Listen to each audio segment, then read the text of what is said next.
Tonawanda Warriors invade Fredonia. They take on your Fredonia Brockton Hillbillies. Good evening, ladies and gentlemen. We're here at Fredonia Access Television. I'm Shannon Davis, and I'm here with Kevin Syracuse for the Fredonia Tonawanda football game. I'd like to welcome Kevin. He's filling in for Greg, who's doing a Dunkirk game, so it's a pleasure to have you, Kevin. Thanks for coming out tonight. Yeah, thanks for having me. Absolutely. This is our first game at the Orange Bowl in 2 years, which is awesome to see. It's, as always, a great atmosphere here, even minus with the facilities, but it's an awesome facility. So we're going to turn up the volume for the starting lineups here, and we'll get back to you in just a minute. Linebacker, number 1, Lucas Green. At safety, number 2, Gio Russo. At linebacker, number 3, Dalton Gardner. Playing defensive end, number 5, Trey Schwartz. At cornerback, number 21, Dom Gullo. At the other cornerback, number 25, Rozzy Pearl. Playing defensive end, number 42, Nate Schwartz. At linebacker, number 54, Keith Piper. Playing defensive tackle, number 74, Tanner Haas. At linebacker, number 89, Jake Skinner. And at defensive tackle, number 92, Yanni Azevedo. The Hillbillies are coached by Greg Sherlock, assisted by Jordan Sherlock, Tim Wright, Matt Clovino, Steve Gramalia, and Vince Fogarty.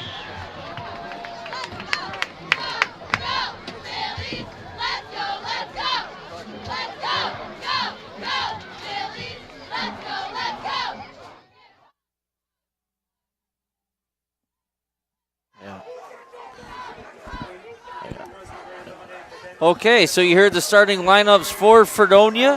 Again, it's homecoming tonight. They had a nice parade marching down Main Street. You had the different classes, the marching band, the modified football group. It was a great sight to see. The energy is high tonight. Kevin, let's give a quick recap of Fredonia's game last week. Yes, Shannon, so Fredonia comes into tonight 5-0 thanks to a 22-6 victory over Burgard last Saturday.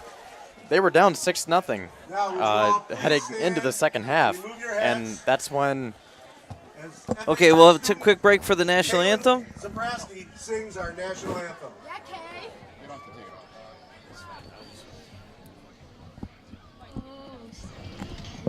You see by the dawn's early light what so proudly we hailed at the twilight's last gleaming, whose broad stripes and bright stars through the perilous fight o'er the ramparts we watched were so gallantly streamed, and the rocket's red glare, the bombs bursting in air, gave proof through the night that our flag was still there.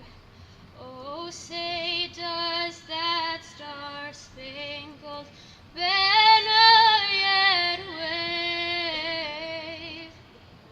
o'er the land of the free and the home of the brave.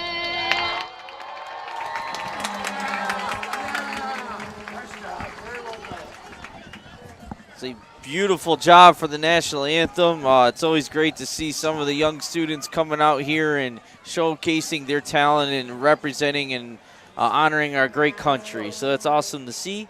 So again, Kevin was talking about a little bit what happened with Fredonia last week, so we will get back to that. Yeah, so Fredonia was down 6-0 headed into the second half last week, and early in the second half, Trey Swartz found Kareem Levins for a 25-yard touchdown on 4th and 12, and they kicked the extra point, and it was good. So then Fredonia led. Yeah, taking the lead there, which was first time the whole game into the second half, third quarter. Great. Yeah, and then the ensuing kickoff was fumbled by Burgard, recovered by the Hillbillies, and Joel Colon ran it in for the score, and then Dalton Gardner got the 2-point conversion that made it 15-6. And then the next drive, Trey Swartz picked off a screen pass, and just like that, he picked it off for a touchdown, and it was a pick six. And just like that, it was 22-6, and they held on for the victory. Yeah, so it was a slow start for Fredonia last week, but that solidified their 5-0 record. And they're coming against a team tonight. Tonawanda has kind of been a Jekyll and Hyde.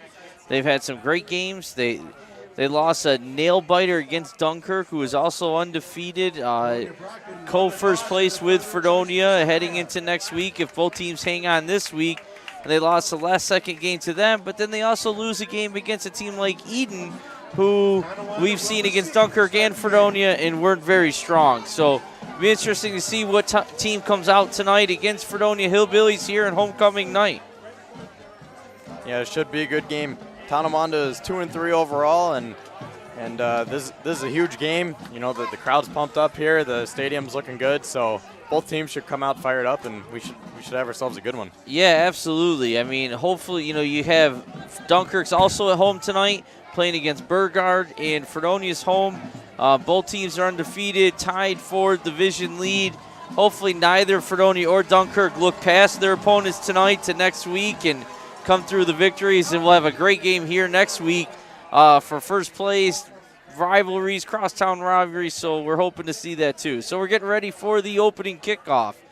On to kick. Number 24, Charles Kornman, and number 84, Noah Gross. Okay, yeah, Fredonia is going to kick off. Tonawanda will receive the opening kickoff. That's Trey Schwartz kicking off to Tonawanda. And the crowd is definitely into it tonight. Here we go. There's a line drive boot up the middle. One hop bobbled right around the 10-yard line. Breaks one tackle and is brought down. So good special team coverage there. I didn't see who made the tackle quite yet.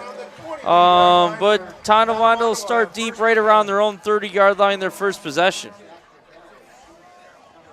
I think that was maybe number 32 in on the tackle for Fredonia. That's Zach Dawley.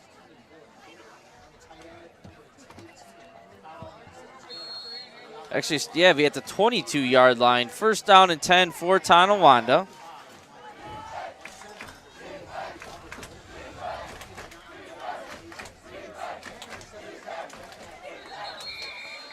Oh, and we have our first flag already prior to the first offensive snap of the game, and that is a false start against Tonawanda. That's not the start they're looking for. Make it first down and 15.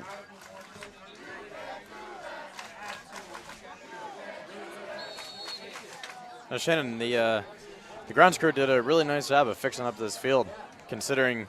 Yeah, the mud looks great. There hasn't been a game here in over, I believe 2016 was a. Right, they said 2 years. Yeah. Oh, immediately hit in the backfield there. Zach Brattle on the carry for Tonawanda. That's Zach Brattle, number 21 for Tonawanda. He's met in the backfield, lost a 2 on the play. We got second down and long. Yeah, the field's in pretty good shape. The stands, they finished the cement, and considering all the rain we've had, the field's doing pretty good. It looks good now, but I guarantee these players' uniforms are going to look pretty muddy by the end of the game. Motion to the right. Drop back, quick pass to, incomplete. Pass is intended to number 11. That is Caden Herman of Tonawanda. Bring up third and long. Third down down and 16 for the Warriors. Be big for the Hillbillies if they can stop them here, shut down that opening drive and get the ball back early in the first quarter. And really set the momentum. Absolutely, and if they do stop them here, they're going to be Tonawanda's going to be punting from their 10 yards back, depending on how many yards they got. I mean, they could be punting from their 5 to 10 yard line, which would lead to great field position for Fredonia. So we got 3rd and long. We got Twins left, lone receiver to the right, motion to the right now. It is a pass play and a quick, and that falls incomplete through the hands of number 21. That's Zach Bradle, the running back, and that'll bring up 4th down and 16. So that is not the start Tonawanda's looking for, but us Fredonia fans out here, exactly what they're looking for, and hopefully take the lead here in their first possession. Yeah, it looked like he just tried to start running before he had the ball. Absolutely. He knew he had to do a lot with it and put a little bit too much pressure on himself. You got number 21, Dom Gullo, back to return. And almost blocked. Nice punt, though. It's going to be caught right around the 50 by Levens. And a decent return. Got about 12 yards and inside the 40 at about the 38-yard line of Tonawanda. Excellent field position here for the Hillbillies. And looking to put a statement early and tell Tonawanda that they don't have a chance in this game. And good news for the Hillbillies.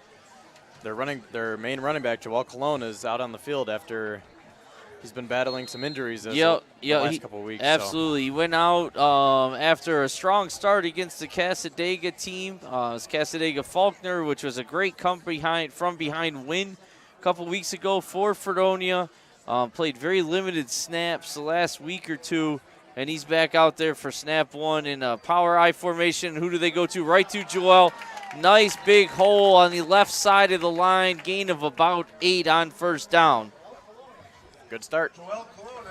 Absolutely. Under the 32-yard line, that's a gain of 7.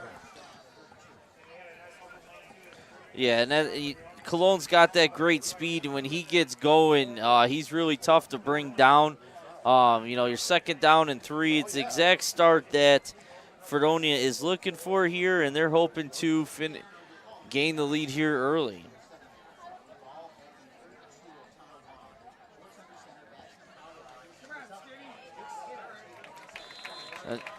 And that's the fullback, Jake Skinner, number 89 on the carry, and good enough for a Fredonia 1st down.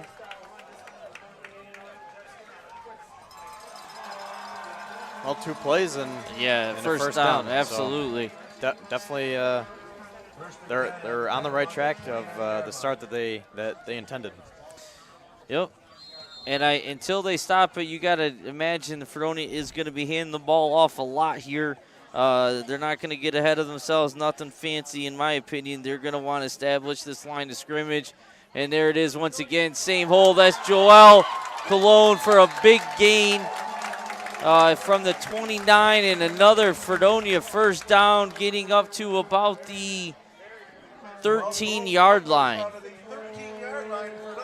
Yeah, Shannon, if the run's working, why not leave? If it ain't broke, don't fix it. And right now, the run game is really working in Fredonia's favor, and I would expect them to keep running it and for the rest of this drive here. Oh, absolutely. They're going to, knowing Coach Sherlock, he's going to want to establish that line of scrimmage and pound it into the end zone. Fumble on the play, and that's a big turnover.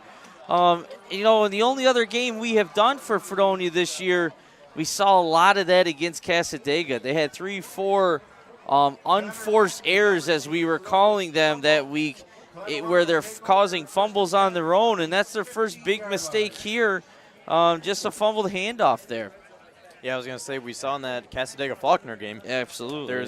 There were many fumbles in that game, and just appears that there's a bit of miscommunication. Something going on between Sports and Cologne. And they really need to get that cleaned up, because coming in the playoffs, that could really cost them quickly, or next week against Dunkirk. Nothing there off to the left-hand side. So far, the Fredonia defense has I don't think they've given up a positive play yet. We had a couple incomplete passes and 2 negative runs and a penalty so far. So it's a loss of 1 on the play. Okay, we got a trips right bunch formation, lone receiver left. That's number, I believe, is that 2 as a quarterback? No, 12. Sorry, 12. And again, incomplete. He looks a little off so far tonight. Feeling the pressure maybe a little, bring up 3rd down and 11 from their own 14-yard line. Yeah, the quarterback is Justin Mangold. Yep, that's okay. Senior. No, I'm sorry, take that back. He's a sophomore quarterback. So it's understandable here against a tough Fredonia defense as a sophomore. Feeling the pressure a little bit here early.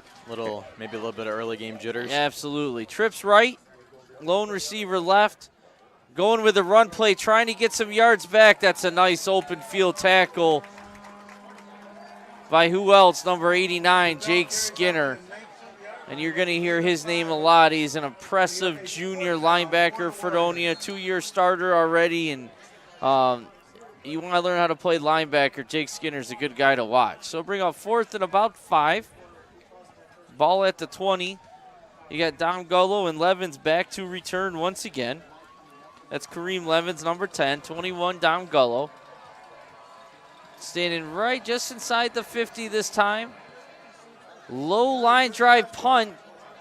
Tough to return. It's going to roll out of bounds just about the 49-yard line of Tonawanda. Oh, putting it right at the 50. So once again, Fredonia have a great field position here to start.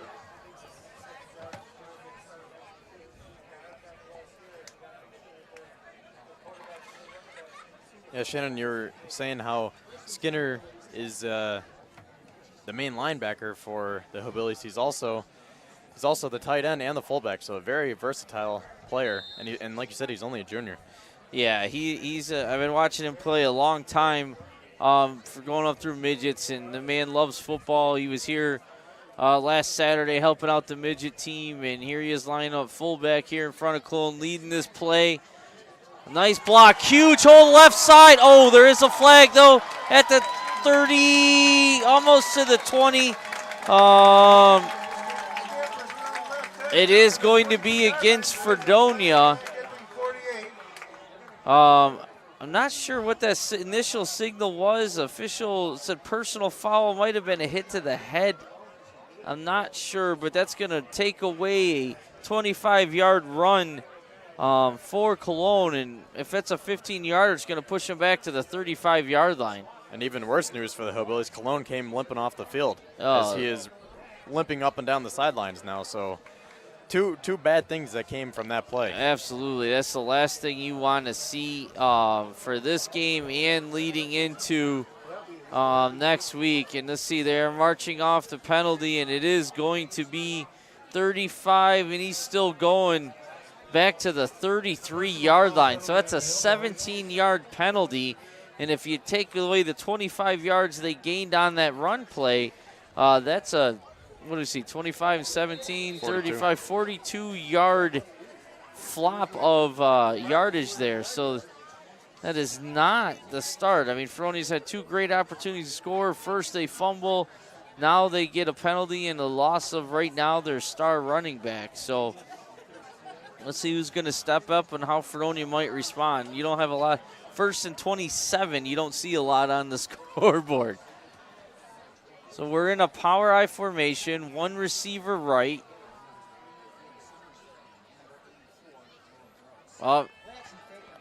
Yep, and Schwartz has lots of time here, but he doesn't have any open receivers, so he is going to run it. Runs over 1 defender. Gain of about 10 there, yeah. Looked like he was looking for Nicosia down the Tonawanda sideline, but it was good coverage from the Warriors, and no one else is open, so Schwartz decided to take off and run. Yeah, and that's a great job by the offensive line there. Schwartz had plenty of time and showed some discipline, didn't see anything, so instead of forcing something, decided to take it in his own feet and gained of about 12 yards there. So It'll be 2nd down and 16. Schwartz under center, power I, one receiver to the left. This time goes to, let's see, who is that? That's Cologne. Okay, Cologne's right back in the game, so that is a good sign. It looks like he's walking much better now, so that's a quick, miraculous recovery because he was limping pretty hard after 2 plays ago. So we'll keep an eye on that. So it'll be 3rd and, well, let's see, it's about 16, so no gain on the play. I was going to say, he came off the field limping a lot. Yes, so he did. He looked pretty much fine there. So yeah, that's, and he says, pretty miraculous. Right. Walked back to the huddle without a limp. So we'll keep an eye on those nagging injuries. 2 receiver set, motion by, I think that's Schuer to the right. Play action here. Oh, pressure right away, and he is sacked. Trey Schwartz is brought down immediately. Did not have a chance. That's number 59, Jason Frazier of Tonawanda. So, man, that is not the 2 offensive series that Fredonia wanted to start with. A fumble and a big penalty, and they couldn't recover from that. So we have 4th and a mile here. Ball's at, what, the 31, 32-yard line. And Schwartz is on to punt. Here comes the punt team. Back to return from Tonawanda. Let's see if we can get a number, but he's standing right around their own 40-yard line. Looks like number 2, maybe? Dylan Herb, number 2. Dylan Herb, number 2. Nice punt by Schwartz. Herb has no chance. Did not get the bounce he wanted, but that's a nice punt back to about the 37-yard line. Number 1, Lucas Green down the punt, senior. Starting defender here for Fredonia. So let's see if the Fredonia, there's 5:30 left. Score is still 0-0 for those of you tuning in. And Fredonia's defense has dominated, and Fredonia's offense really so far is not the start that they really wanted to get into. We got trips left, lone receiver right, 1 back. Under center, and they hand it off to number 21. He gets the edge. Hesitated a little bit there, and that's number 52, Piper, in on the tackle. So it's Zach Bradle, a nice gain on 1st down for Tonawanda. Let's see, we got about, what do you say, 7, Kevin, up to the 43-yard line. Yeah, it looks like they're giving them 6, 2nd and 4 here. Okay. That's their best offensive play, their first positive play, really, of the game. Same formation, trips left, lone receiver right, 1 back. Skinner's up on the line of scrimmage, and here he comes, and he hits the back immediately in the backfield. Zach Bradle did not have a chance on that. Great call by the defensive coaching staff here, sending Skinner in that C-gap to the left side because that's right where they were running it. It's going to be loss of 2 on the play. Defense has done a nice job so far. Yeah. When you give up 1 positive play, it's not, you can't ask for much more than that. And honestly, if you did their overall total yardage, it would be negative right now. Okay, same formation. Trips left, lone receiver right, 1 back. Quarterback is under center still. Skinner looks like he's coming again, and he is. Handoff to the right side, breaks 1 tackle. He's going to get a 1st down into Fredonia territory before he's pushed out of bounds. That's number 21, Zach Bradle again. So they found a little something off the right side of the offensive line of scrimmage there, Kevin. Yeah, nice run from Bradle. There was a missed tackle from the Fredonia defender, and he was able to take advantage of that and picked up an extra 10 or 15 yards. Yeah, and so now they have it on the 40. Yep, their first down and first time inside of the Fredonia territory here. So we'll have to see what kind of adjustments they make. It looks like they're running away. Their second plays away from Jake Skinner right now. Spreading out the defense. There it is again. Nice little shifty run there. So Tonawanda, again, that's Zach Bradle. Broke a couple tackles, little sidestep. Let's see how they spot. He's got 8 to 9 yards on 1st down, and that makes his offensive coordinator's job a lot easier when you have 2nd down and about 2. You can throw, you can run, you can do whatever you want here in 4-down territory as well. Yeah, and Bradle's had a couple nice runs here. he's been finding those gaps, and he's been putting some nice moves on the defenders. Absolutely. That yak, yards after contact. Trips left, lone receiver right.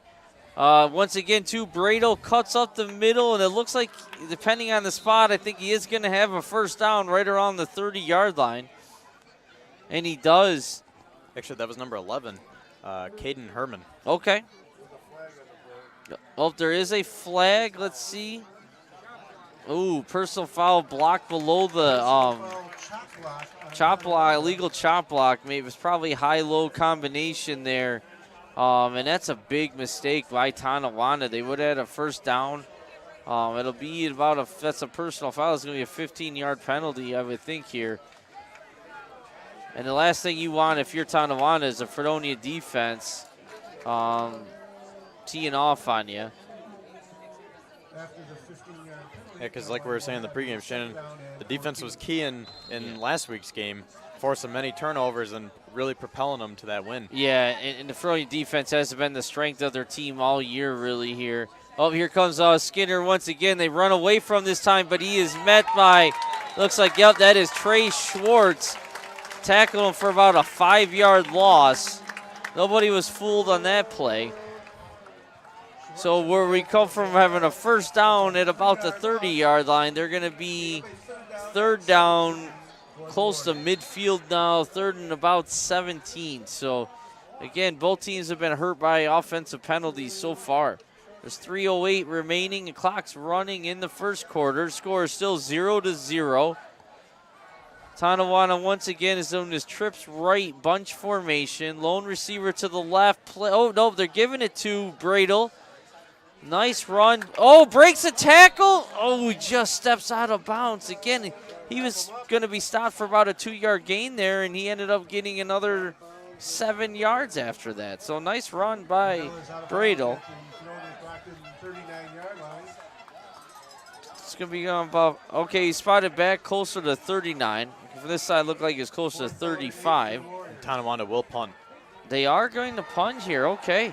They're at their own 30, or Fredonia's 39-yard line, and they're punting, playing field possession. Fredonia was not expecting that. As you can see, oh, flag on the play here. I think too many men.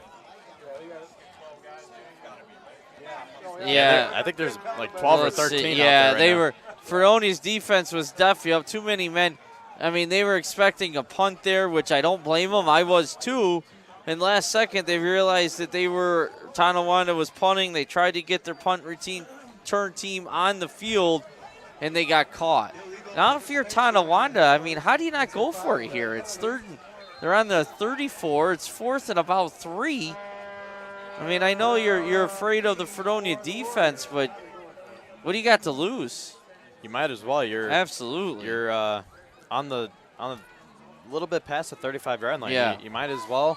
You know, and they are going for it, absolutely. And I think in timeout Tonawanda. So, you know, we talked about this a lot the last few weeks. Is timeouts in the first half, don't save them. You know, use them. It's obviously a huge play with 2:49 left in the first quarter. Not a bad timeout at all. Get it straight. Make sure everyone's on the same page. Exactly. And I think it's a good decision by the Warriors to go for it here because, you know, why not? You know, it's 4th and 4. You might as well go for it. You know, see if you can get it. The run game's been doing pretty well, and if you can get that first score, yeah, and, absolutely, and get the momentum. You know, go up by a touchdown early in the game. That'd be key because you don't want to give Fredonia too many chances because the offense has been playing well. It was just for that miscommunication between Schwartz and Cologne, and then the penalties. So and a big penalty, really, yeah. Really just 2 big mistakes. Other than that, the Fredonia offense has been doing pretty good. So if you're Tonawanda, you know, good decision going for it here. Absolutely. Your best defense is your offense right now if you're Tonawanda. Trips right, lone back, one receiver to the left. We got 4th and 3 here. They are going to their tailback, and he is going to have it. Looks like he's right at the 30-yard line. So number 21, Zach Riddell, he looks like a junior. He's only listed at 5'6", 165, but he is running hard and really giving this Fredonia defense some fits here. Yeah, just like we were saying, the run game's been doing well for them. and that's what they went with. And now they have a first down, and we'll see if they can turn this into points here with about 2.5 left in the first quarter. Yeah, they're spreading out this Fredonia defense and letting Burdell find a hole. Oh, he bounces here again, breaks 2 tackles, and again that's a play where he could have been tackled either at the line of scrimmage or for a loss, and he turns it into a 5-6 yard gain. So this Fredonia defenders really need to find an answer here and break down and make a tackle. And it's a gain of almost 6 yards. It's going to be second and probably a short 5, long 4 here. Ball right at the 25. So and that's key for Tonawanda. Stay ahead of the chains. Yeah, and Bradle's been doing a great job of keeping his legs moving, and he's been running really tough. Yeah, a little slow start, but that obviously wasn't his fault, but he's really turning on. And again, they're doing a nice job spreading out this Fredonia defense, giving him room, and they go right back on this time the right side. But he is met at the line of scrimmage, and that is one of the interior linemen, I want to say 58 maybe of Fredonia on the tackle. Burdell carries for no gain. No, not 58. I don't know. We'll try to get a number of that later, but it's one of the defensive linemen there. I do like these new jerseys, but watching this home game, they're a little tough to read the numbers here. That might have been a Haas, too. Yeah, the black numbers with the black, black jerseys makes it a little difficult here. Once again, Waddell, good job by – but he's still – that's good defense. Schwartz did a great job containing that. It looks like he was going to tackle him at the line of scrimmage. The pursuit of the Fredonia defense kept it to a 2-yard game. So you have another key 4th down play with 1.5 minutes, clock running down to 1:24, and so on. 4th and about 2, 23-ish yard line, just shy maybe of the 23-yard line. So it's a long 2, and it's a big stop. Fredonia really needs to say enough is enough here, get the ball back, and drive down the field. Same formation, trips right. And they are coming at him, and they stuffed him. All right. Jake Skinner. Yeah, that's once again Jake Skinner. And if you're going to get a defensive play, odds are your bet is on Jake Skinner. And there was a couple other Fredonia defenders there as well. Good job shutting down that drive for the Hillbilly defense. And now it's up to the offense to kind of put a drive on. Mistake-free. They've showed that they can open up some big holes. Let's control the ball, keep the ball off the ground, and keep that yellow hanky off the field. What was that, the 26-yard line, Kevin? Yep. 1st and 10, 56 seconds remaining in the first half. Score is still 0-0. You had a power I formation, 1 receiver to the left. And they're going back to Joel Colon. Nice run, breaks a tackle, slips down. Broke 2 tackles there, gain of 9 on the play. Joel Colon carries for 9 yards. So the offensive line continues to dominate here for Fredonia. Yes, he broke a couple tackles, but those are ankle tackles. He had a lot of space, good push by the O-line. Yeah, the offensive line has been doing really well here in the early stages of this game, protecting Schwartz and paving the way for Cologne. Okay, power I right, quick snap right back to Cologne. 1st down and more, gain of about 6 on the play. Cologne carries up to the 40-yard line. That'll be good for a Hillbilly 1st down. So this is exactly what Fredonia needs to do here and kind of establish themselves, calm themselves down a little bit. It's homecoming, couple mistakes early. Defense started flying around a little bit last series, missed a couple tackles, but no harm, no foul. 1st and 10 at their own 40. And that'll bring us to the end of the first quarter with the score 0-0. Yeah, so overall it was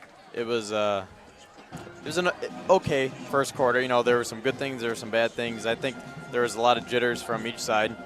But, you know, Fredonia looks pretty good here on this drive, and we'll see if they can capitalize this time. Yeah, absolutely. You don't want to pull Burgard here if you're Fredonia and go in at halftime losing this game. You want to finish this drive, convince Tonawanda that they are the inferior team, that you're 5-0 for a reason, and you don't want to give a team hope. The longer you let a team hang around, the more dangerous they get. Yeah, definitely.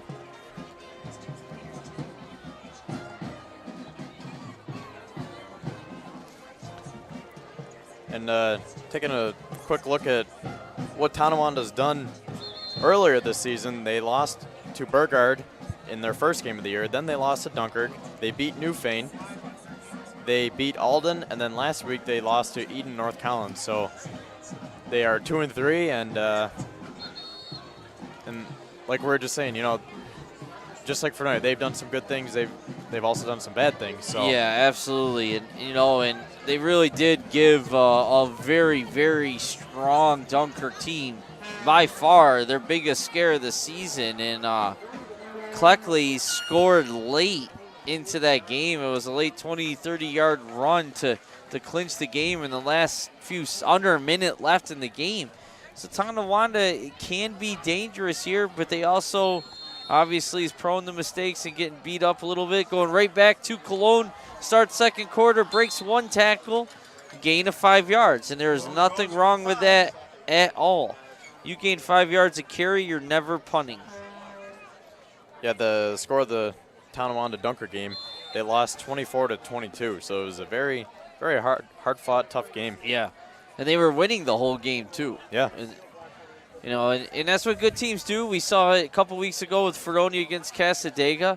Fredonia was losing the entire game to Casadega, and they came back in the remaining seconds, not playing their best game, losing the star player like Cologne, and found a way to win when Schwartz hit Skinner for a long touchdown pass. So we got power I formation, Schwartz under center. This time hits the up back, Jacob Skinner, and he's going to get 3 to 4 yards depending on the spot here. Let's see. Yeah, that's going to be gain of 4. So we're going to have third down and a short 1. Skinner goes for a gain of 4. And that's a good job by the Fredonia offense. You want to keep this Tonawanda. Oh, they're going to call for a measurement even. Which must be that they didn't have to reach the 50, because the nose is definitely not touching the 50. Timeout for a measurement. I was going to say, it looked pretty close. Yeah, it does look close. My money's on it short, but I've been wrong before. And it's hard to tell with these high school chain crews and spots, and when you're into a couple inches, and the chain broke. So what do you they haven't had a game here in a couple of years, although the midget team has played here for the last few years. So I've personally been here quite a bit with my 2 sons, but not for varsity. And looks like they just got it. So By the nose of the ball, that's a hillbilly. First Yup. down. So we'll be first down and 10. I'm going to have to give Skinner 5 yards on that last carry then, because it was 2nd and 5. So we do have a first down, ball just shy of midfield. 10:49 remaining in the first half. Score 0-0. Fredonia's driving, looking for their first score.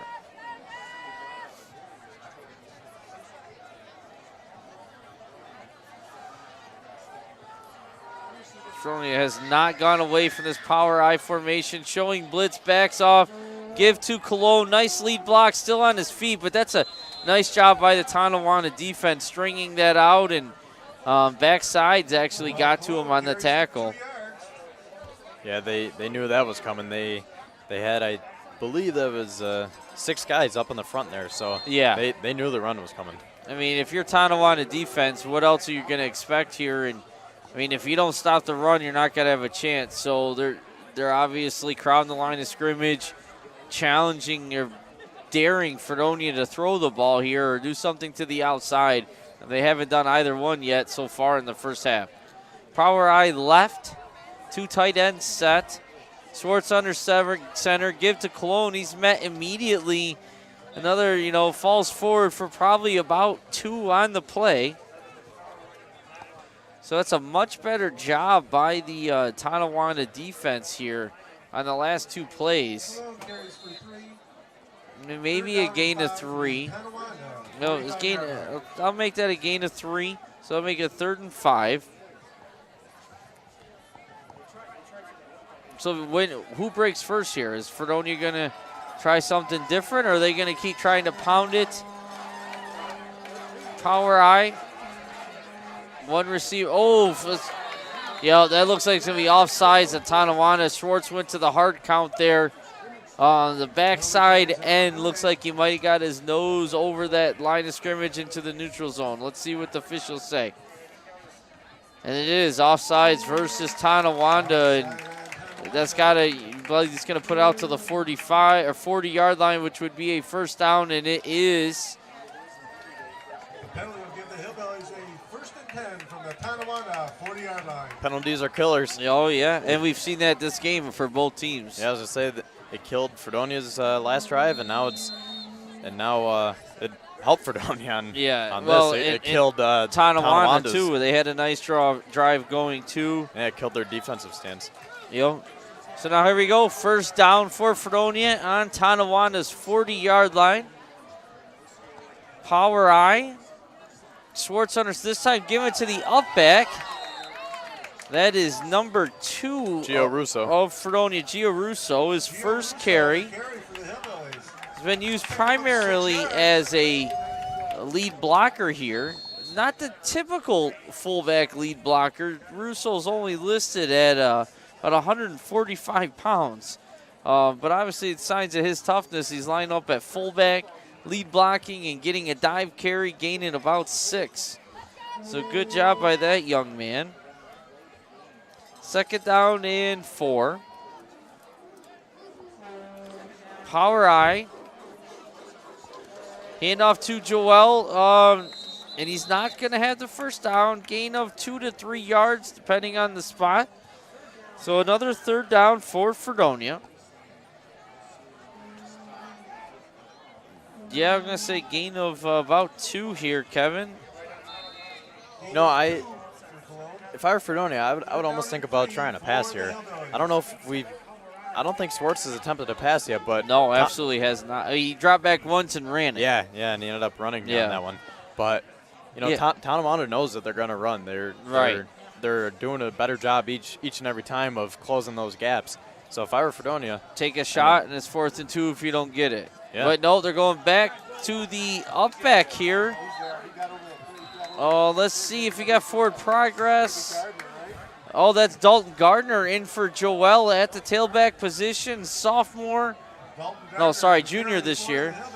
And he did get enough for the first down. That's good for another Fredonia Brockton first down. So that's a lot of confidence in your backup running back. 3rd and 2-3 yards, and you give it to him, and he gets the first down. Ball will be right at the 30. 7-10 in running. First half, no score. Piper at the center position. Schwartz is underneath him. Power I, tight end to the left. Power I to the right. Back to Joel. Back a huge hole. He was not touched until 11 yards down the field, then gained another 4 yards after that. No, we mentioned Bradle for Tonawanda is a tough runner, always keeping his legs moving, but Cologne's the same way. Absolutely. If not even tougher, just always keeping his legs running and pushing for those extra yards. Yeah, he's definitely bigger than Bradle, and he's got the size and speed. He's huge thighs, tough back. When he stays healthy, he's tough to defeat. So 1st and 10, ball inside the 20. This back to Skinner on the counter, dragging defenders forward. Nice gain on first down. Let's see, depend on the chains a little bit for yardage here. I would say gain of about 5, so it's going to bring up 2nd down and 5. 2nd down and 5 for the Hillbillies. Clock's running now after the chains are set. Just over 6 minutes left in the half, but the score is still 0-0. The student section is still standing here, looking for something to cheer about, and they're hoping to get it soon. Hard count, defense stayed. There's breaking of 1 tackle, and that's a nice tackle by number 3 of Tonawanda. That's Ian Summerson. Joel Cologne powers his way inside the 10-yard line. Well, let's see. How many yards are they going to give him? All right. That is a first down. That's another Hillbilly first down. So that's an example of what you were just talking about, Kevin. Good hard run, yards after contact, kept those feet moving, and gave Fredonia first and goal. Yeah. It kind of reminds me of Fred Jackson from a few years ago with the Bills. Freddie Jackson. Remember all those times? He Absolutely. just always turned nothing into something. Same formation. They have not broke from that. That's Joel once again. Nothing there this time. It's a nice job by the Tonawanda defensive line and linebackers shutting that down almost immediately. What do you get? Gain of maybe, what do you say, maybe 2 there, Kevin? Yeah, 2nd and 4. Okay, be 2nd and goal from the 4. Gain of 1. Okay, score announcers say 1 from the 5, so. Yeah, my bad. No, I'm not second sure. and goal at the 5, yeah. When you're at this angle, it's close. It's one of those 1.5. The chain markers aren't right. I'm not convinced it wasn't 2, but it's neither here or there. So 2nd and goal from the 5. Yep.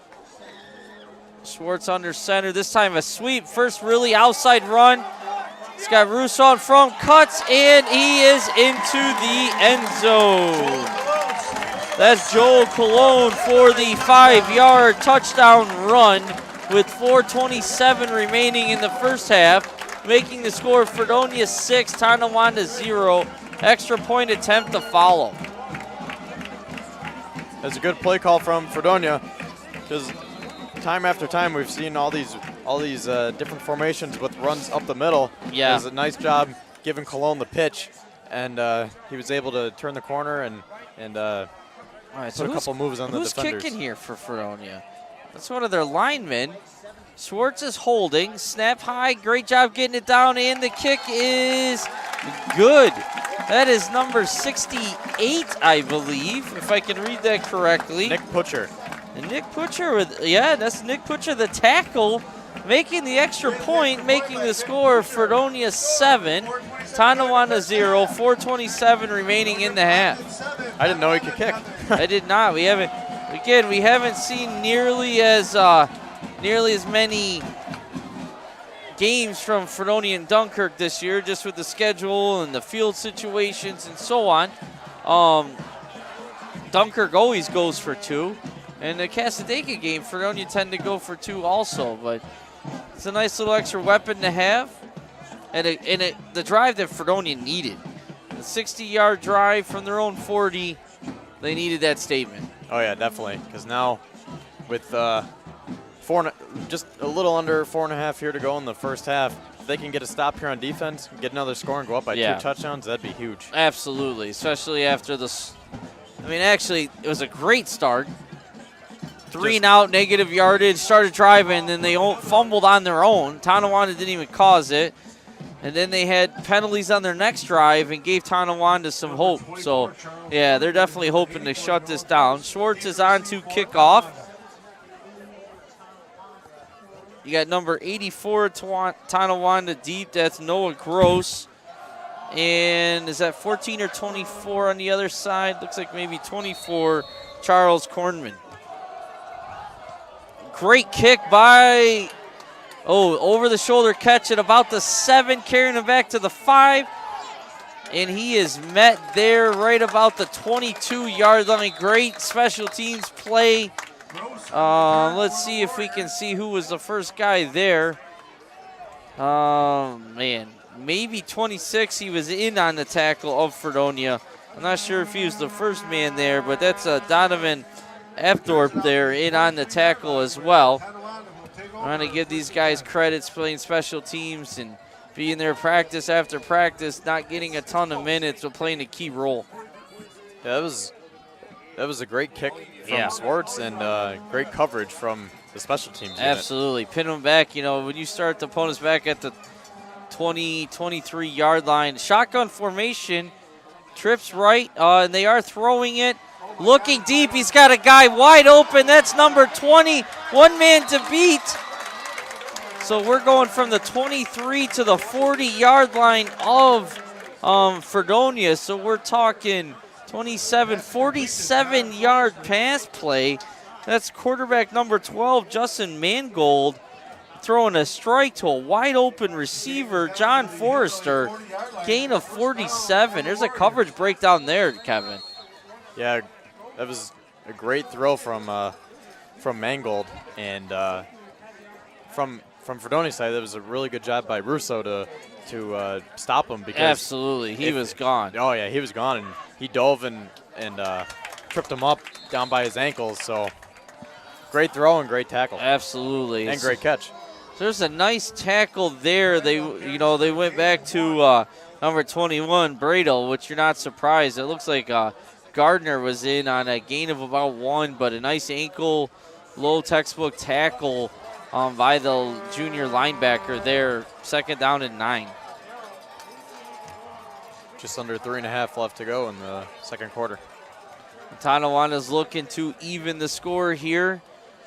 This time they're twin shotgun formation. It looks like 2 tight. It is a 2 tight end set. Oh, there is looks maybe a timeout. Yep. Timeout by Tonawanda just prior to the snap. So the coaching staff saw something there they didn't like and called a timeout from the sidelines. 3:11 left. Fredonia 7, Tonawanda 0. 2nd down and 9. Ball in Fredonia territory.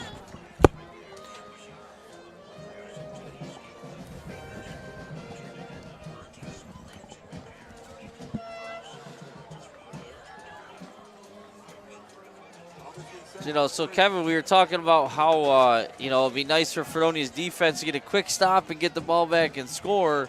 Now after that big pass play, you're more concerned about the Tonawanda tying it up here a little bit. Fredonia needs to stop to now, and if they did stop them here 3 and out, they would still have time to score, but slightly different perspective after that big pass play.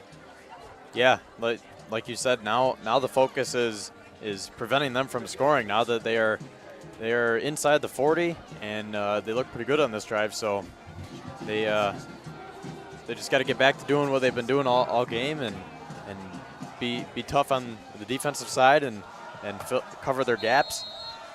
And we'll see how it plays out here. Yep. Twins left here, gives it to Bradell, and that's a great job. I believe that was Nate Short there. Just held his ground, waiting for Bradell there.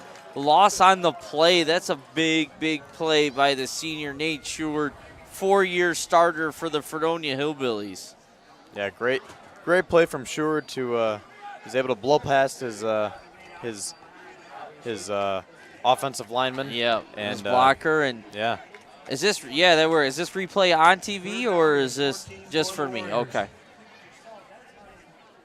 So, yeah, we got Chip here running the camera and the channel. Thanks, Chip, doing a great job. And once again, thanks to Kevin Syracuse for joining me tonight. 2.5 minutes left, 3rd and 14. Quarterback's talking to his receivers here. Shotgun, trips left, lone receiver right. What do they got cooking here? Oh, they're going, not open, and he is under pressure. Oh, and he's running farther and farther back deep into... Oh, they're going to spot forward progress here. But again, that's a great job by that Fredonia defense. Let me see who that was. That might have been Nate Short again with 2 great plays in a row. And it was. That's number 52, Nate Short, on a sack and another negative play. So that's the stop that Fredonia needed. They're going to call a timeout here with 2:02 remaining in the first half. Ball's going to be spotted about the 47. So after that first down, that big pass play, it's the loss of 13 yards and 3 downs for Tonawanda. So they had a little glimmer of hope, and it was shot down quickly by almost Nate Short himself. Yeah, and just like that is 4th and 23, and with just over 2 minutes to go in the first half, Fredonia will be getting the ball back. Yeah, and they're going to have to probably open the passing game up here a little bit, but when you have backs like Joel Cologne, you also can get a big running play. I believe they might have all their timeouts left. No, they took one now, so it's going to be down to 2. I think they're going to have 2 timeouts left when they get the ball back. It'll be just under 2 minutes on the clock, and we'll see where they're going to get it. It'll be Kareem Levins and Dom Gullo, number 10 and number 21, back for Fredonia. Standing it right around their own 20-yard line. A lot of room here to the right side. Let's see if they can exploit that. Good high punt to Levins. He does field it. You got Gullo making a nice block. Does not get the corner, but he is doing it. That's a nice 10-yard return there by Levins. Good block by Gullo. 1:47 remaining in the first half. Fredonia 7, Tonawanda 0. 2 timeouts left, and they need to go 70 yards in 1:47. Kevin, what do you think? I think, like you were just saying, they got to open up the passing game here. We still haven't seen Sports attempt to pass. I know, with Cologne, it's easy to pick up 10, 15 yards whenever you want, pretty much. But absolutely. And with this offensive line, too, let's give them credit. Oh, we got a official timeout. Oh, Tonawanda's calling a timeout here. Fredonia looked like they were coming out in the spread offense like we were talking about they're going to need to. That doesn't guarantee pass, but it definitely increases the odds. And Tonawanda wanted to make sure they got their defensive set the way they wanted to. Yeah, I think with the 1:47, you gotta start opening up the passing plays and see what you can get and start getting some big plays downfield. Yeah, and just that. And Tonawanda coaches, I'm sure, telling their DBs and linebackers keep everything in front, swarm to the ball, make a tackle.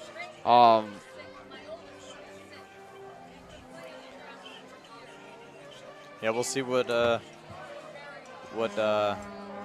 Coach Joe Kelly. We'll see what Coach Kelly's drawing up here. Yep.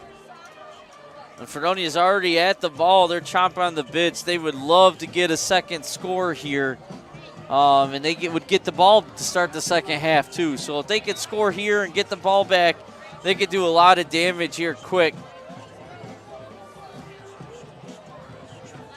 All right, Stewart is in shotgun formation. One back. It looks like Jake Skinner with him. Twins on each side.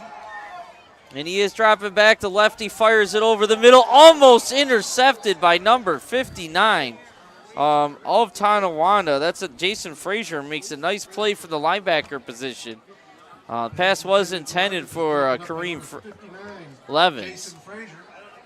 Second down and 10. And the good thing about that is the clock stops, so yep. There's still 1:42 left. And they avoided disaster there. You didn't want to turn the ball over at your own 40-yard line either. Yeah. Looks like Swartz is going to be passing again. Looking to the outside, has an open man. That's Levins once again. He's going to want to get out of bounds, and he does. That's going to be a complete pass to number 10, Levins, gain of about 13 yards. Pass is complete to Kareem Levins. And that's a good disciplined job by the senior receiver there, not trying to be greedy and gain an extra 5-10 yards there. Gets out of bounds. Only 7 seconds on the play. First down. Nice job. Yep, he got the first down and he got out of bounds. So yeah, good play from the veteran wideout. Twins to each side. One back. Oh, snap over Schwartz's head. He feels the one hop and does a good job. Is that complete? It is. That is to number 7, I believe. Yep, Owen Nicosia. That's Owen Nicosia, another one of his favorite receivers. It's going to be a gain of about 7 on the play. Second down and 3. Ball right at the 50. 1:28 remaining. So great job by Schwartz holding composure there on the high snap. Picked it up and made a positive play out of it. Schwartz once again looking to his right side. Nothing there. Under pressure. Dumps it to his back.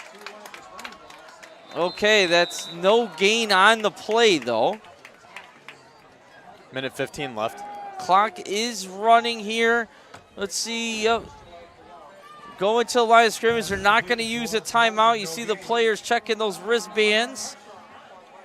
So you got a third and about 3. Ball right at midfield. Shotgun formation. Schwartz is looking to his right. Finds an open Levins again.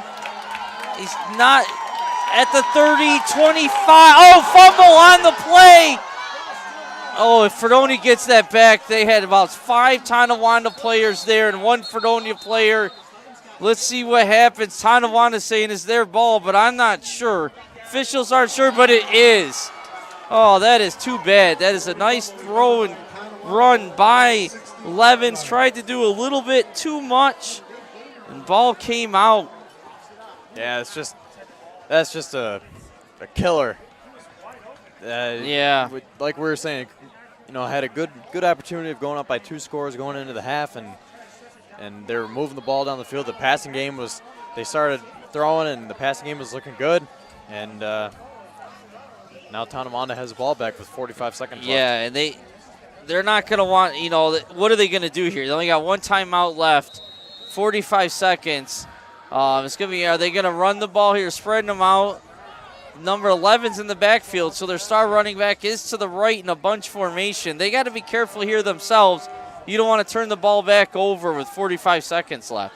But they are passing, but they're giving a short hitch pass, and Fredonia's defense is all over that. That's a loss of 5 on the play there. Great job by, that's Gardner first. Officials are blowing some whistles here. I don't know if we got a timeout or there was a little bit of timeout Fredonia. 31 seconds remaining in the half.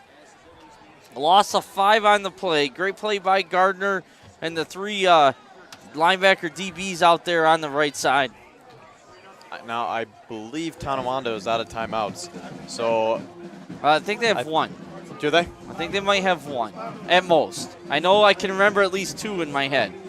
I thought they used 3. I could be wrong. No, I'm not. I haven't been keeping track, but I'm remembering 2.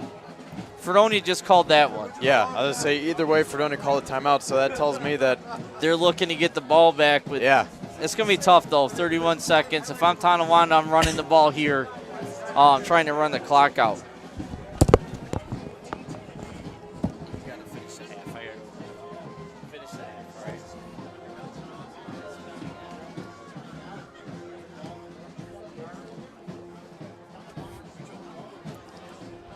Can we jump in? Yeah, sure.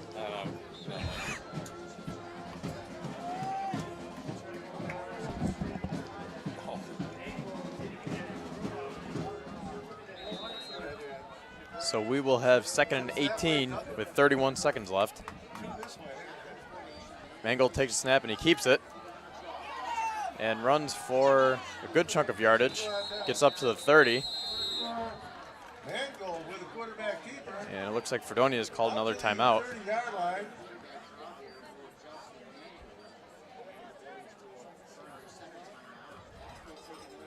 Timeout Fredonia.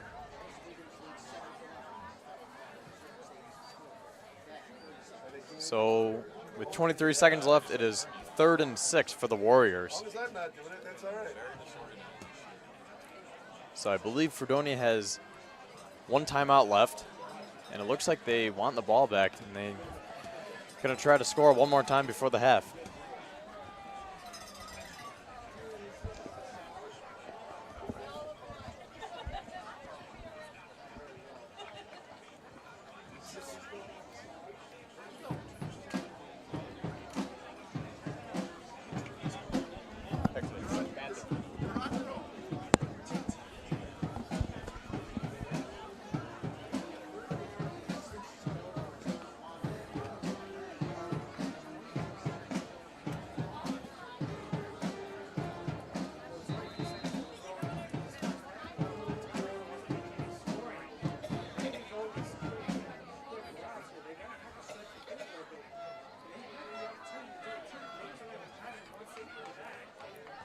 So 3rd and 6, ball at the 30, 23 seconds left in the first half.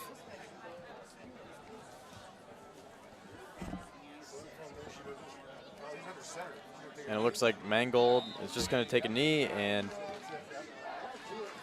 that will be the first half. So at the end of 2 quarters, Fredonia is up 7-0 over Tonawanda.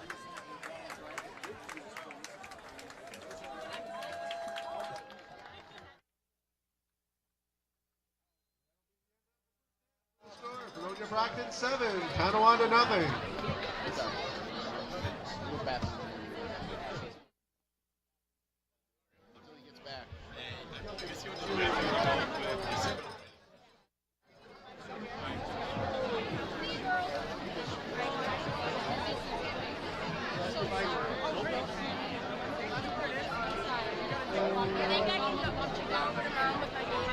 Hey, Robbie. Hey, how we doing? Recently, not so good. Yeah, I've had a couple episodes of that. Sunday for 4 weeks, the dog hit me and I crashed.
It is a pleasure for me to introduce the 2018 Fredonia Homecoming Court.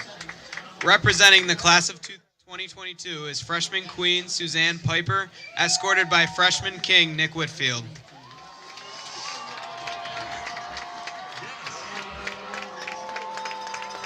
Representing the class of 2021 is sophomore queen Kelly Lucas, escorted by sophomore king Alex Rush. Representing the class of 2020 is junior queen Kaylin Holt, escorted by junior king Sean McGinty. The class of 2019 senior homecoming court nominees are Hannah Snyder and Joelle Cologne, Mackenzie Quinn and Nate Stewart, and Isabella Pucci-Schaefer and Ian Wright. The senior class of 2019 homecoming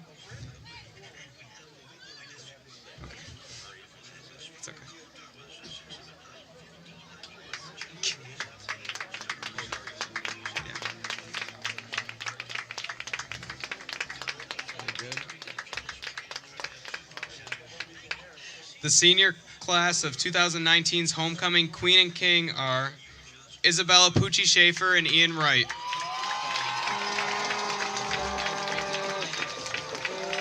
Congratulations to everyone nominated and our queens and kings.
Probably throw less picks than Art did, our quarterback did last week.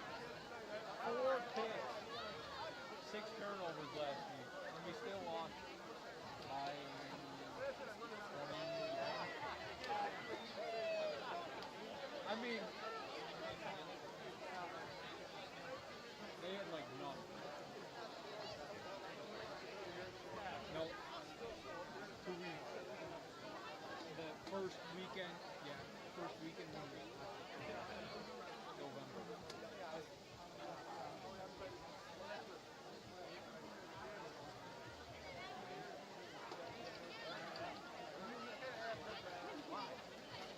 No, you are not putting me on my TV there, sir. But there can only be one of us.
15 weeks.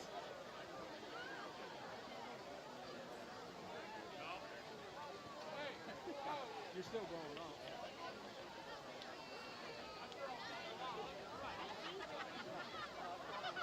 Probably. As long as you trust me, because I probably won't have insurance.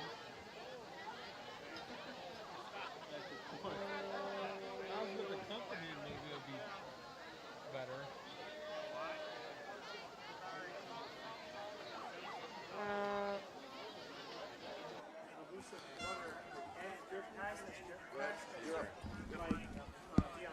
All right, we're back here during halftime. They honored the seniors, cheerleaders, and varsity football players, which was nice to see the parents out celebrating.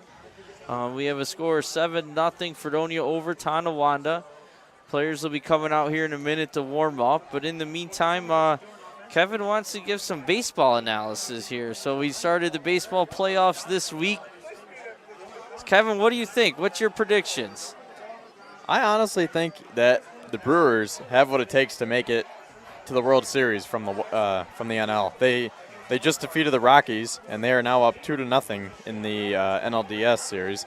And unfortunately, as a Yankees fan, the Yankees are down 3-0 right now. J.D. Martinez hit a 3-run homer. Oh, that is too bad. So. I got to say, my heart is broken that the Yankees are losing, but that is going to be a great series. And really, in my opinion, the Indians, they came up short against the Houston defending World Series champions, Houston Astros, and they're going to be tough to beat. But those four teams, the American League team, are any one of those four, if they can make it out of that American League, would, in my opinion, be the favorites.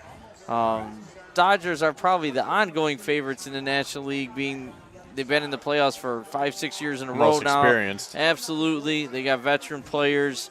It's a young pop in the lineup. I'm a Braves fan, and, this is their first step making the playoffs. A win at this point would be I'd be happy with, Yeah.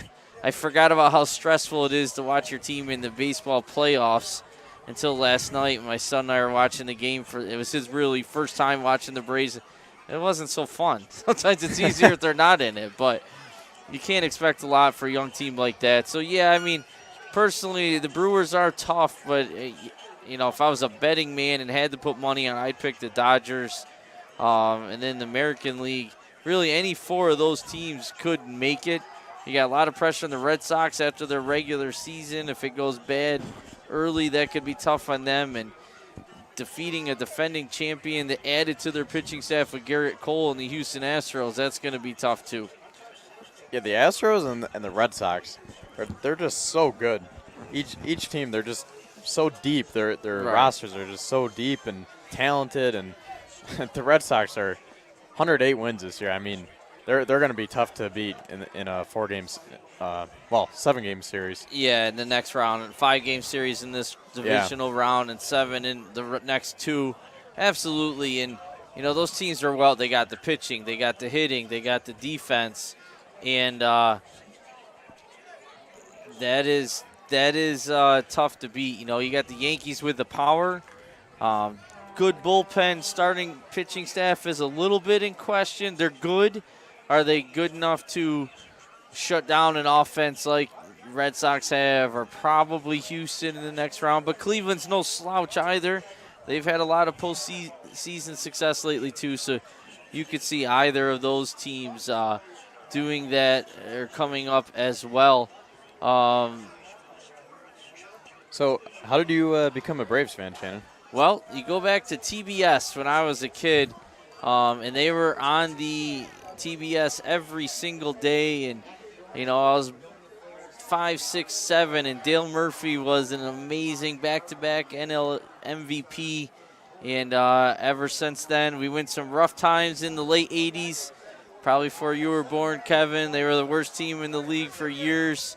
Then, they go 91 from worst to first and win 15 in a row, division titles, and that was an amazing stretch. And now they're in rebuilding, and they got some exciting young players. It's actually a lot of fun to watch this year, but they're still a year or two away. Their victory was making it the playoffs this year. Yeah, Ronald Acuna Jr. and Ozzy Albies, they're really, really good and Absolutely. young and talented, and, And you they're still, going to be good. They still have Freddie Freeman, who's a solid National League MVP. If anything, Acuna might have damaged his chances of making the MVP because mid-season he was the favorite, and they got a lot of young arms. You're looking for one or two of them to develop as an ace. They need to get a veteran pitcher, but I'll tell you what, it's fun to watch them play. So let's get back to high school football here. We're getting ready to start the second half. You know the score, it's 7-0. Not a lot of eye-popping stats, although Joel Cologne had a solid first half, 13 carries for about 75 yards.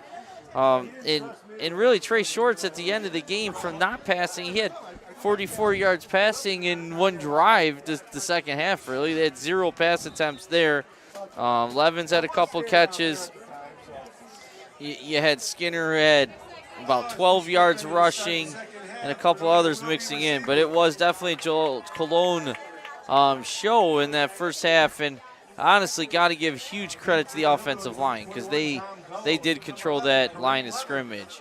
Yeah, they did a great job the whole first half of blocking and protecting Swartz and for paving the way for Cologne and Skinner and Gardner.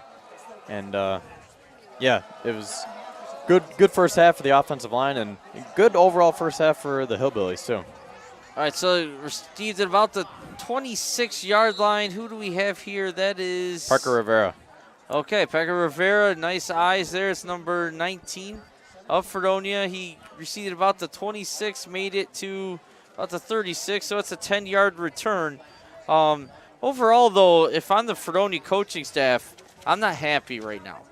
You could easily be up 3 scores if it wasn't for their own mistakes. Defense played a good first half, no doubt about it, but the offense a couple times couldn't get out of their own way and killed themselves. And you, as a coach, I'm Coach Sherlock and staff, you can't do that against Dunkirk, and you can't do that in the playoffs. So they need to come out strong here in the second half and win this game and get some momentum. There's a sweep to the left. That's Cologne, and that's a nice start. It's a gain of about 7. And they need to continue that without the mistakes that we saw. All right, it's going to be closer to, we'll say 7 is a slight exaggeration with that spot. It's a long 5-yard, but that's still 2nd and 5. Coach is never going to be upset about 2nd and 5.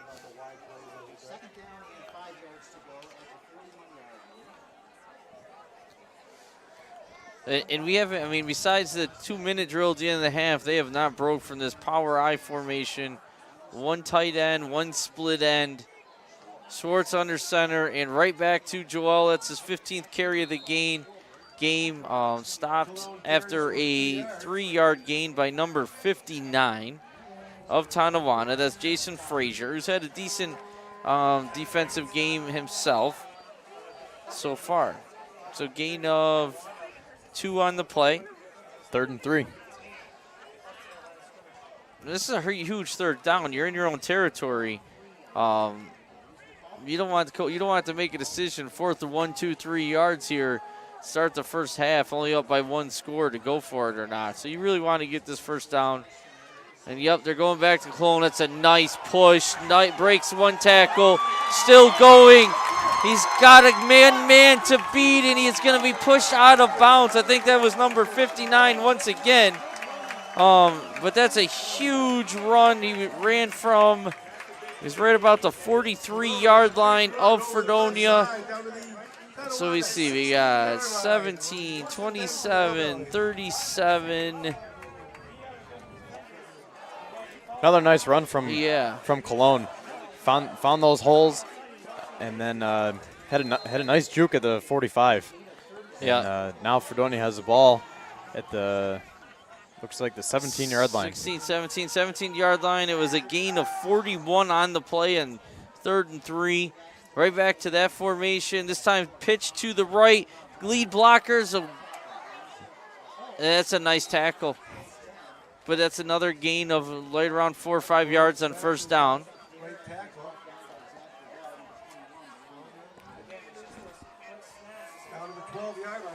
Sherlock is not shying away, giving the ball here to Cologne. He came up limping once, but he's looked fine ever since. You know, it's I don't know what happened that one play, but he's over 100 yards now here early in the third quarter. Say 2nd down and 5, so it was a gain of 5 on the play. Right back to Cologne, lowers the shoulder, runs through one guy, but there's another 3 or 4 waiting there. So it's going to bring up 3rd down for Fredonia, 3rd and short. Gain of what, about 2 on the play, Kevin? Maybe 3. Yeah. Okay. Gain of 3. So it's going to be 3rd and 2. Ball is on the 10-yard line. I got to say, too, this field is holding up a lot better than I thought it would. I thought we'd see a lot more mud by now. It is soft if you walk across it, but it's holding up tonight, which is not normal for the Orange Bowl this time of year. It's Cologne off to the right side, and he is tackled for a loss. That is number 65 of Tonawanda. Great penetration there is Gavin Pattison, senior. And that's a big play. Loss of 2 on the play. So it's a big 4th down play here early in the third quarter. Score 7-0. Fredonia, 8:25 and running. And we got a 4th down and about 4 deep into Tonawanda territory. Ball at the 11. So Fredonia still can get a 1st down. They don't have to score on this play. It's same formation. Power eye. Oh, hard count, and they might. Let's see. Did they get them or did they jump? I saw Tonawanda. Oh, Tonawanda players, and it is a false start against Fredonia. Schwartz had done a nice job prior to that with the hard count, but this time they hurt themselves. Yeah, so that will bring up 4th and 8 now, and I gotta believe that they're gonna try a pass here. The pass game was working pretty well at the end of the first half, so we'll see what Fredonia can draw up here. Yep, it looks like they're going to more to their spread formation, and they are. You got trips to the left. Receivers are looking at those arm pads, but sometimes they do that as a decoy too. It does not guarantee a pass, but Cologne's to his right, and it is a pass. Schwartz is looking to his left, throws. It is complete. Let's see. Oh, that's going to be close to the 1st down marker. That's a diving catch there by number 3, Dalton Gardner. And it is. That is, let's see. Did we see a first? Oh, they're calling for a measurement here. So how important is this? The spot here on the play? Do the officials have the chains right? There's a lot of variables here that have the game on the line here early in the third quarter. Kevin's breaking his mic on it. Let me get it for him here. As the chain crew comes on. And that's a nice job by Gardner leaving his feet and going after that ball. Yeah, this is huge here because if they can get this 1st down and work their way. Oh, they're saying he's short. Oh, and he is just inches short. And again, you know, good throw, nice catch, but I was just short by inches there, I would say. Yeah, I was just going to say, if they could have picked that up and worked their way into the end zone and went up by 2 scores, that changes the whole tone of the second half. Now, you give the ball back to Tonawanda, and it is still a 1-possession game. It is, and one play could tie the game up, and you never want to be in that situation as a coach, but this defense has stepped up all year, stepped up all game, so let's see if they can cause a 3 and out and give Fredonia the ball back. When we've said that a few times now. Let's see if they can do it again. That's a counter play, and there is nothing there. Is that Big Jake Skinner in there? I believe so. Yeah. And that's a big, big play by that young man. Loss on the play. Bring up 2nd down and long. And we're going to have to rely on the chain guys here for, we're talking 4 or 5 yard loss on that play. And now if you're Tonawanda, you're scared to turn the ball over. You're scared of a safety here. You want to You want to get out, get a little bit of the yardage back at least, and then maybe get a nice punt off and get it back to midfield if you can. There's a dive up the middle, nothing there. He might be tackled. Ooh, that was close. Yeah, that's another loss on the play. So this Fredonia defense is not afraid of the Tonawanda passing game, and they're coming right up the middle, right at them. They look like Skinner again. Yeah, I wouldn't be surprised. He probably went on the blitz. Loss of probably another 2, so we're at 3rd and about 16, ball around the 1-yard line. This is a dangerous, dangerous play for this Tonawanda offense. You want to get a few yards back to give your punters some room. Oh, yeah. And they've been struggling getting yards on the run game, and we all know that it's tough to pass when you're this close to the end zone. So let's see what they can do here. Oh, he fumbled it. Oh, they fumbled it, and it's out of the end zone, and it is going to be a safety. So this defense, once again, has really responded. That's going to be 2 points for the Fredonia defense, and they're going to get the ball right back on offense. And this Fredonia offense has to score here. You have to establish yourself. If you're going to make a run, you're going to win this division and beat Dunkirk next week, you got to prove that you can take over a game and consistently drive down the field, which we just haven't seen yet.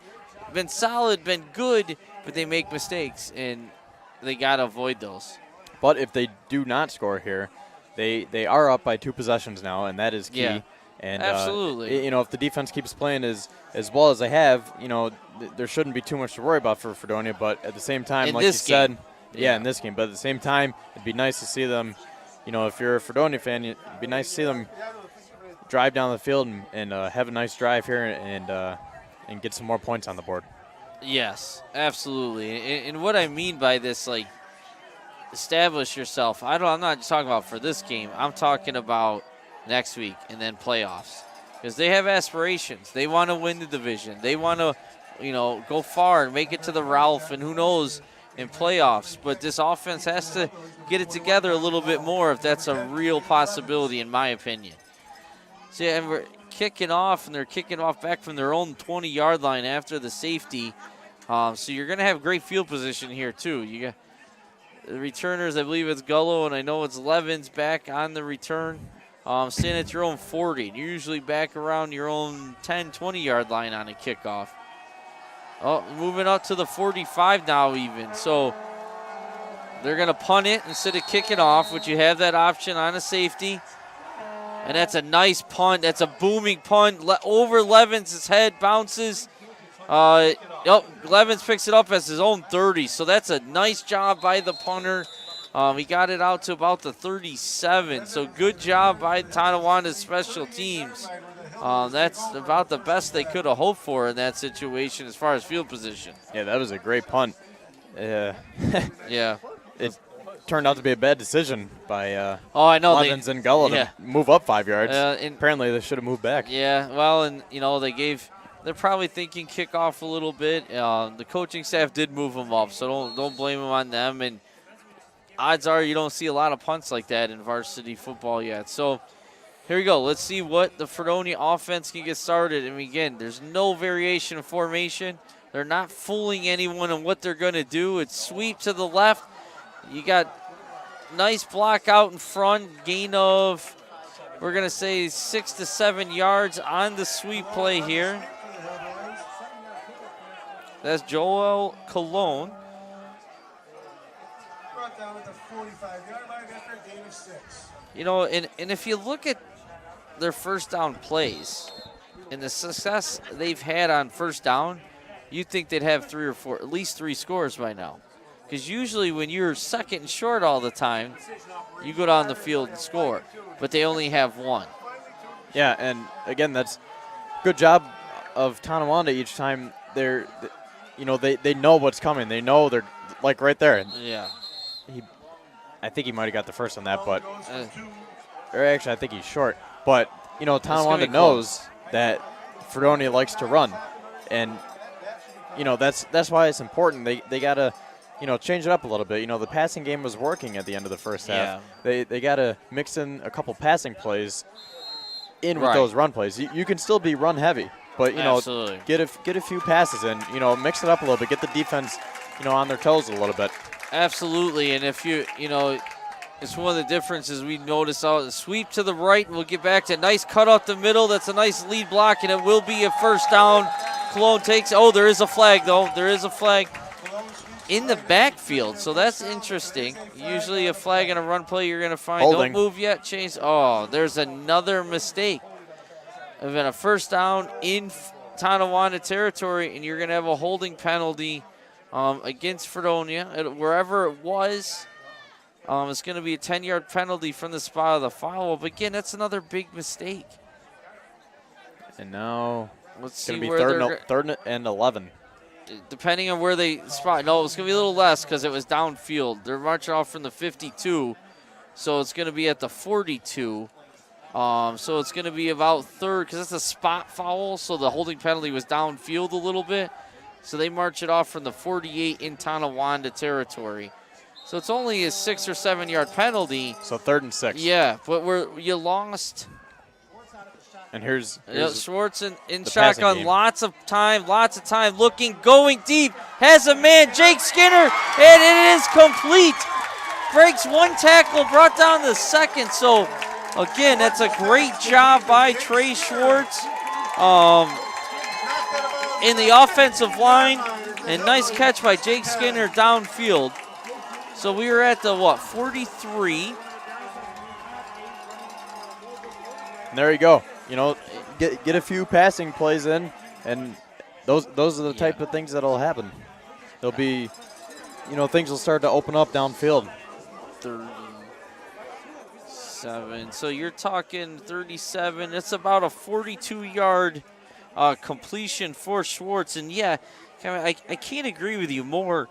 You got to become two-dimensional. You have to convince the defense at least that you can pass the ball also, and you will, because that's going to open up the running game and the passing game. When you're facing a 9-man box every play, that's going to slow down your running game and make you predictable. Now, the good thing for Fredonia is they do have a guy like Joel Cologne who can get those extra yardage. But it's good to have, to mix in those passing plays too. Absolutely, and we've done a few Dunkirk games, and they've had that powerhouse line and running game for the last few years. But this year they have realized that they can throw it too, and they'll throw on first down. They'll throw on second. They'll throw on any down, and it's really made it harder on the defenses because they don't know what they're going to do. And I'm not sure what's going on here. It's a little official timeout. Yeah, Greg just went down there. Okay, the official, someone in the stands was blowing a whistle, and obviously that's dangerous for the players, and we don't need that. Official talking to both coaches, and it really can be a safety issue. A player may stop playing, or it can really interfere with the game, so we don't encourage that at all. But here we go. Schwartz is back on first down in shotgun formation. We haven't seen that all game, and it's a run play, and that's okay. Zone read and a nice play, and it's going to be 1st and goal. That's to Joel Cologne. Let's see, he was on the 15, so he ran down to, so it's a 14-yard gain. But there's the effect of even a different formation. Yeah. Spread that defense out, and it really opened up a nice running lane. It's basically the same running play they ran earlier, but now there's more space and a nice 14-yard gain on first down in the running game. Now, I'm guessing here you're going to Cologne, or your QB sneak with your big quarterback, Trey Schwartz. It is to Cologne, off tackle, and that is going to be a touchdown. So that's a nice drive by the Fredonia Hillbillies, making the score Fredonia there was a safety. There's 9. Fredonia 15, Tonawanda 0. 4:03 remaining in the quarter. Extra point attempt to follow.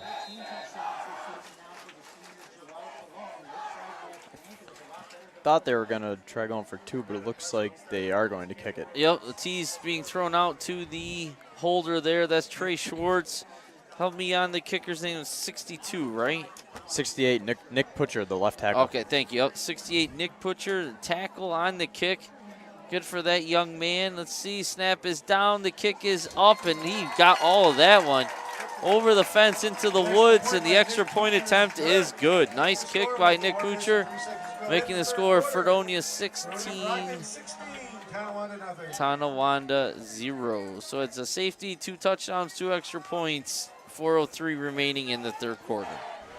That kid's got quite the leg on him. You usually don't see that for a high school kid, but absolutely, he made that with ease. Oh yeah, I mean, and that you never know. You get in the playoffs or a tight game for the division next year, and you might have to kick a field goal, and with that leg, that could come into play. So that's a nice option to have for the Fredonia coaching staff. With 4:03 left in the third quarter, Fredonia is up 16-0. And if you're Tonawanda here, you got to respond. You don't want to go 3 and out and punt here or turn the ball over.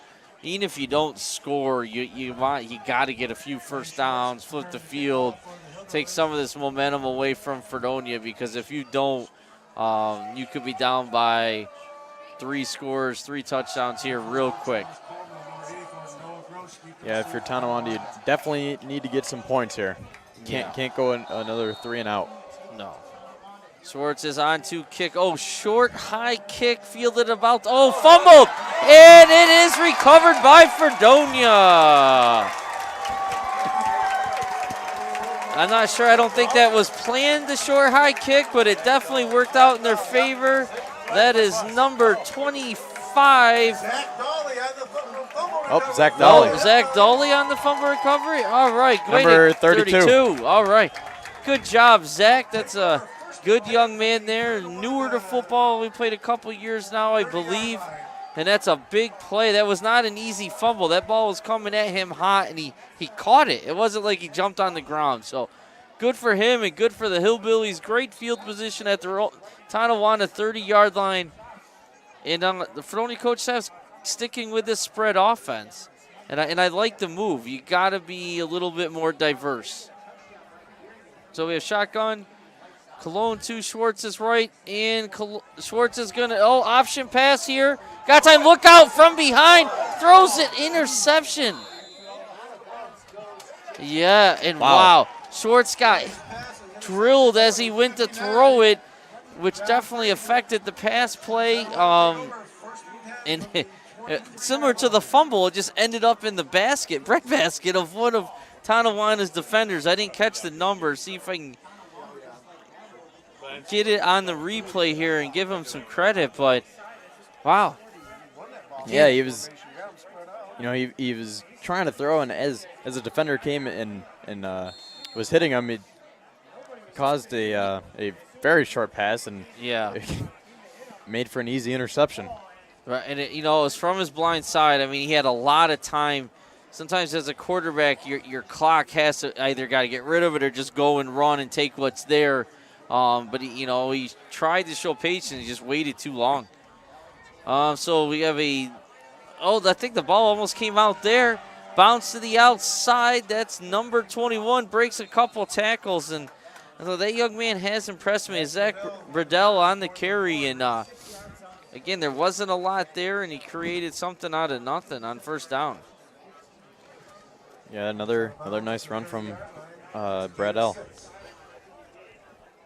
That might have been Charles Kornman of Tonawanda in the interception now. I took my eye off my replay screen here for a second and was watching the play, so I missed it. But, you got a gain of almost six yards or so on first down, and that was all running back there, Bradell. Nice job.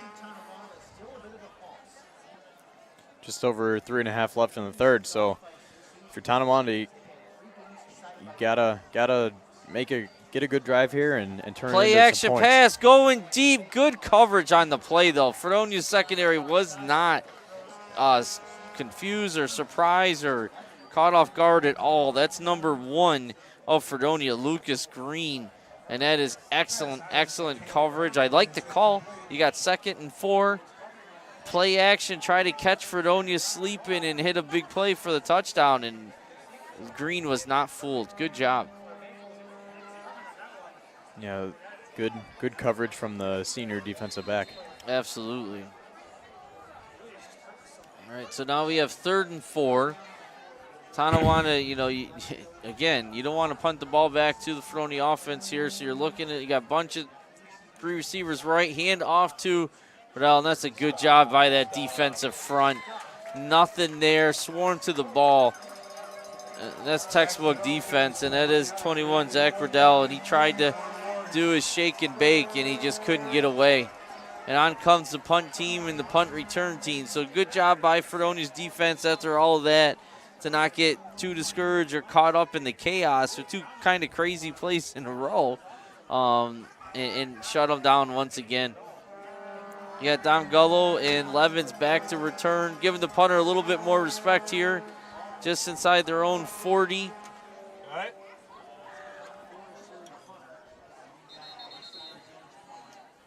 And And timeout, timeout.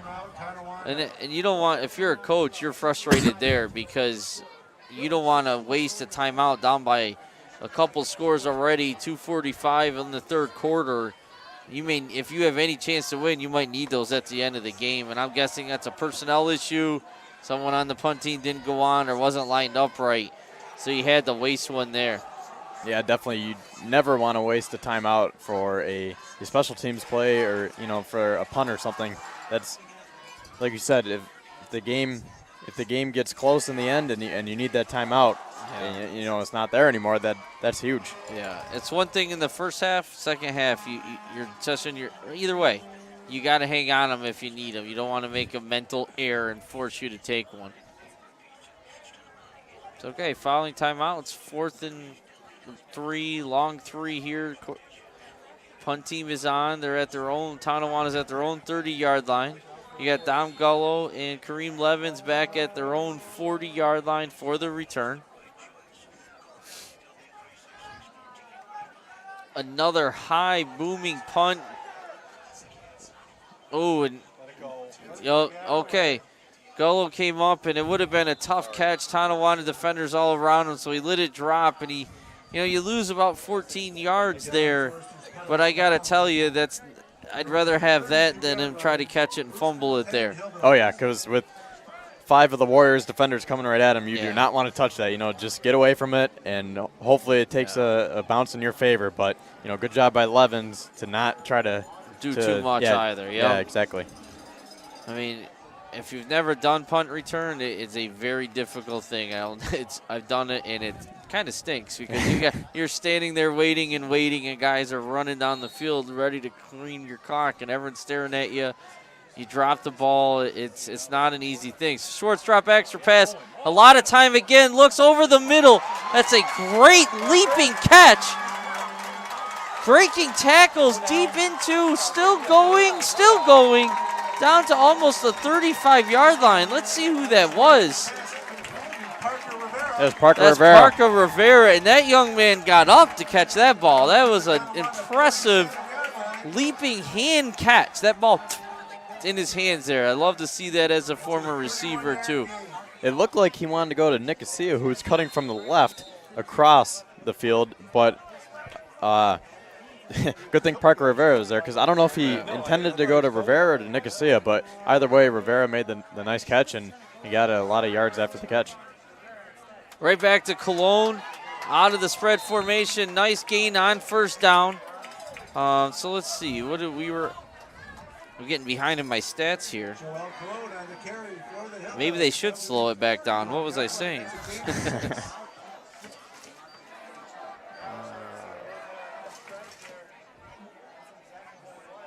So we have 2nd and 4 now on the 31. Yeah.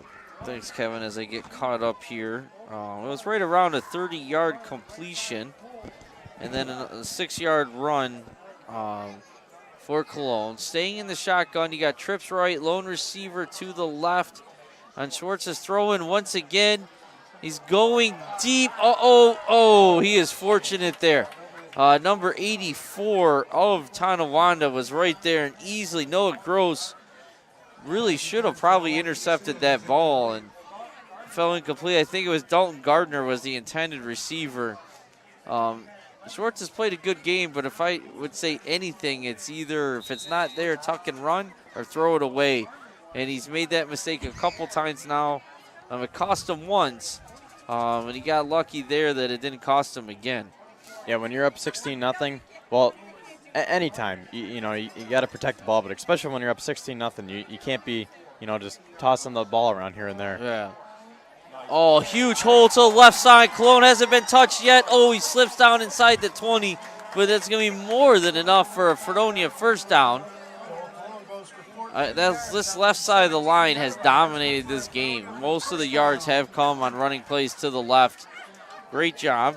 And that's one of the advantages of opening up the passing game, because absolutely. Once you start passing, you're kind of threat. caught off guard, and then that opens up all those holes for Cologne. In the first half and early in the second half here, we saw a lot of times, just run after run with the same formation. So that's why it's key to change up the plays. To Cologne again, another huge hole on the right side this time. It looks like it is going to be another first down, first and goal.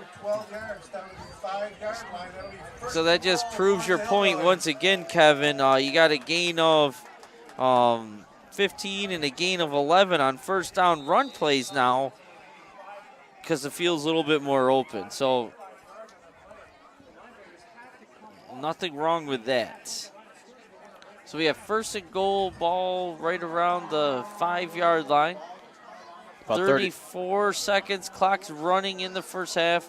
They're probably, unless it's a touchdown, would be the last play of the third quarter. Gives it to the big man up the middle, Jake Skinner this time, but Tonawanda's defense was ready for that. Jake Skinner carries for a short gain. Gain of maybe 1 on the play, so that's Skinner's first carry of the second half. Second down and goal from the 4, and yeah, that's going to be the last play. Clock's at 5-4. Schwartz isn't even in the huddle yet. So that'll be the end of the third quarter. The score is Fredonia 16, Tonawanda 0. Fredonia driving here to start the end of the third quarter, beginning of the fourth, looking for their third score. I did just get an update too, Kevin, from the Dunkirk-Burgard game. Dunkirk was leading 14-0 at the half. So again, you expected Dunkirk to win that game. Also, Burgard, a lot of athletes, a little undisciplined. Fast guys, but you expected Dunkirk to win that game and probably pull away even a little bit more in the second game, like we're kind of seeing here at the Orange Bowl. Yeah, and if it holds, you could have a matchup of 2 undefeated teams in the final game of the year. And we've been talking about that all year. Let's be honest. From week 1 and seeing these two teams playing and seeing how Division is weak, Division 3 is weak, and really Class B is down this year overall. There's 1 or 2 teams in each division that's out, and then it's either elite or not elite, it seems like, in Class B this year. So it's there for the taking, really, any of those teams. You got Cheektowaga, Dunkirk, Fredonia's in there, Maryville. There's a few teams that really, any one of those teams could win the whole division and make it to the Ralph and win Class or Section 6 Class B championship. Yeah, and either way, if one team is 5-1 or both teams are 5-1 or both teams are 6-0, it's gonna be a great matchup here next week. Yeah, and again, the way it's looking, that you got to believe they're both going to be 6-0. Here we go. Start the second quarter. Oh, and great job, great pursuit. Might even lost 1 or 2 on the play to start the fourth quarter here on second down. That's Joel Cologne on the carry. Sorry, I'm not sure if we got it live. I think we did get it live. I'll look at the replay screen. My bad. But he lost about 2 yards on the play. So it's going to bring up third and goal back from the 5. So loss of 1. Schwartz is back under center, back to the power I formation. It is play action though. Schwartz's little pop pass, and Nate Stewart, touchdown. Nate Stewart. I don't know how you saw that, Kevin, between the student section and the cameraman, everything else. I did not see that at all. But that's a little pass play to Nate Stewart. So that's Schwartz to Stewart. A lot of shoe in there for a 4-yard touchdown pass. You know, there was a little bit of space between the cameraman and the fans, and he caught that pass right in that space. Well, that's perfect for the Hillbillies, and that'll make the score Fredonia 22. Tonawanda 0, extra point attempt to follow here.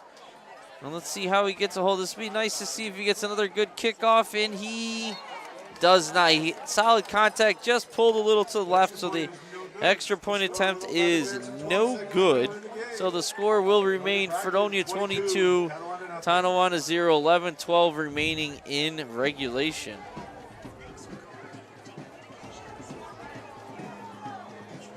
So it was a 4-yard touch pass to the big man, Nate Stewart, out of the tight end position. Look on the replay. Oh, he was wide open. Holy cow, great play action. But again, that's what a solid running game does. You can do that play action. Tonawanda was sold on the run, called play action pass, and converted. Great job by Schwartz and Stewart there. And I just got a notification that the Red Sox are up 5-0 over the Yankees.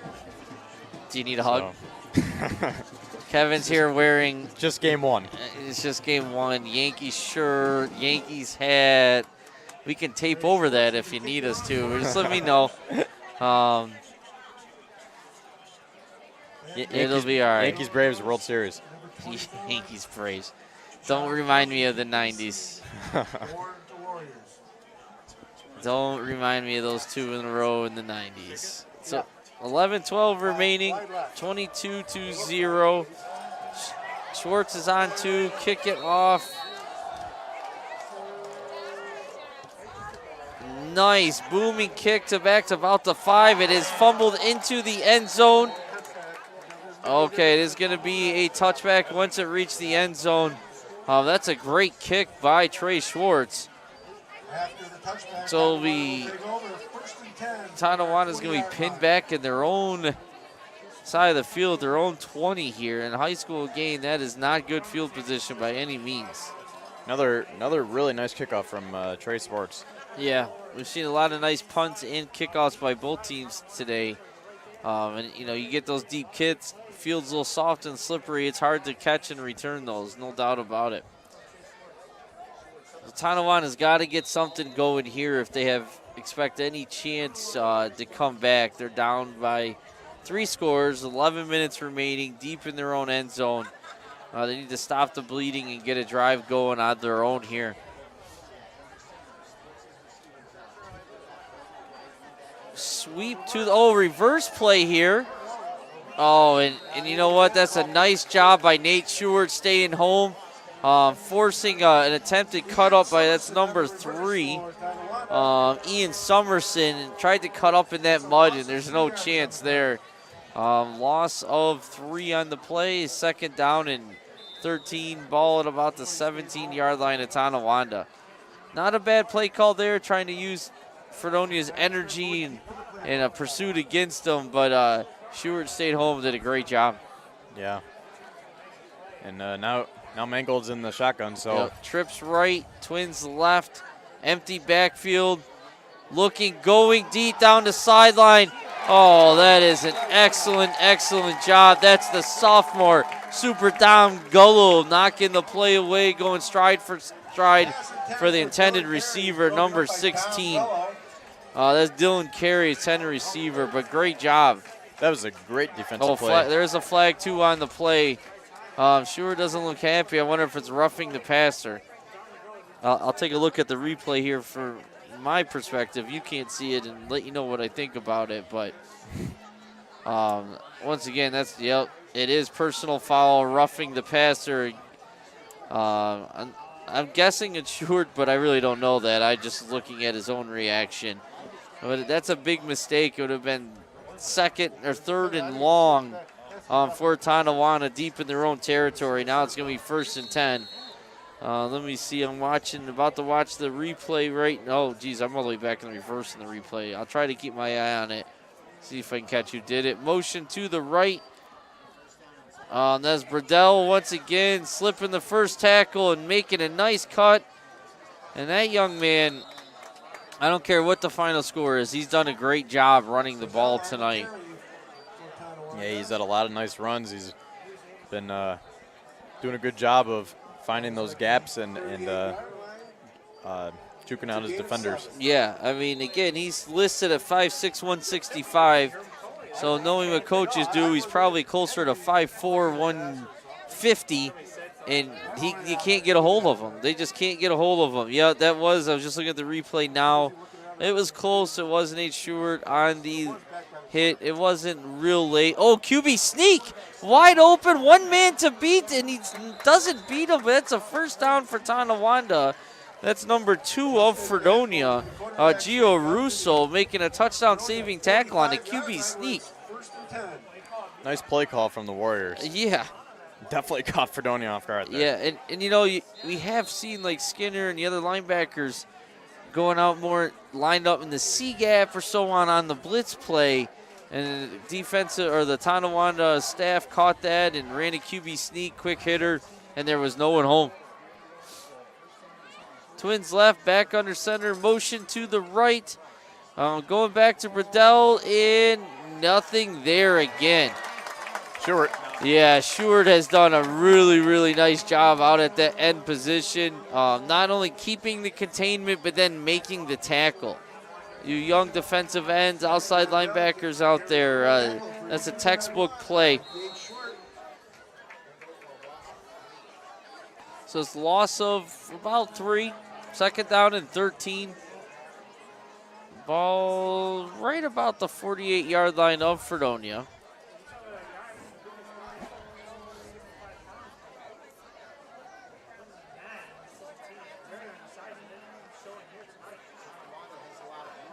Shotgun formation, look in the pass. Oh, he had a man incomplete. That is quarterback Justin Mangold, intended for number 11, Caden Herman. I think that was number 1 on the coverage, Lucas Green. So it's going to be 3rd and long for Tonawanda. Last time they were bailed out by a roughing the passer call on 3rd and long. And you got to think with the score the way it is, they're going to have to go for it if they don't get it here with 8:21 left in the game. Oh, yeah, definitely. Down by 3 scores. Stewart once again pressure. Little screen pass too, and he has a first down and more. Still going, cutting back to the middle of the field. And once again, is that Russo making a touchdown saving tackle once again? I believe it is. Wow, I got to be honest, I didn't even see the end result of that play because I was watching in the backfield and Stewart just blew up Mangold there. I'm surprised that wasn't roughing the passer. Well, he was down for a good 10, 15 okay. seconds. Yeah, it looked like he got him pretty good. It was, it was a little swing screen type pass to the right, and Burdell catches it in space. He's dangerous and made a nice play. First down here. Double motion here. Uh-oh. We're going to have to get reset or something. Okay, they're not paying quarterbacks directing. They got reset. Good job by the quarterback there, Mangold. Okay, nice tackle. That's Burdell on the carry. And like I was trying to say, Mangold did a nice job regrouping here, not wasting a timeout. When you have 2 guys in motion like that, you get everyone set, get the snap off.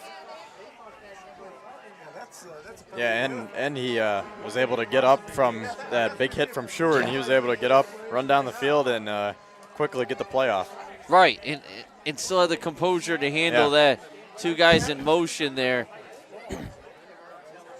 So nice job by, and he's, again, that's a sophomore quarterback. So you got Twins left. Did you hear a whistle? Officials I'm not sure what's going on here. Okay. They're running it now. Officials are ready.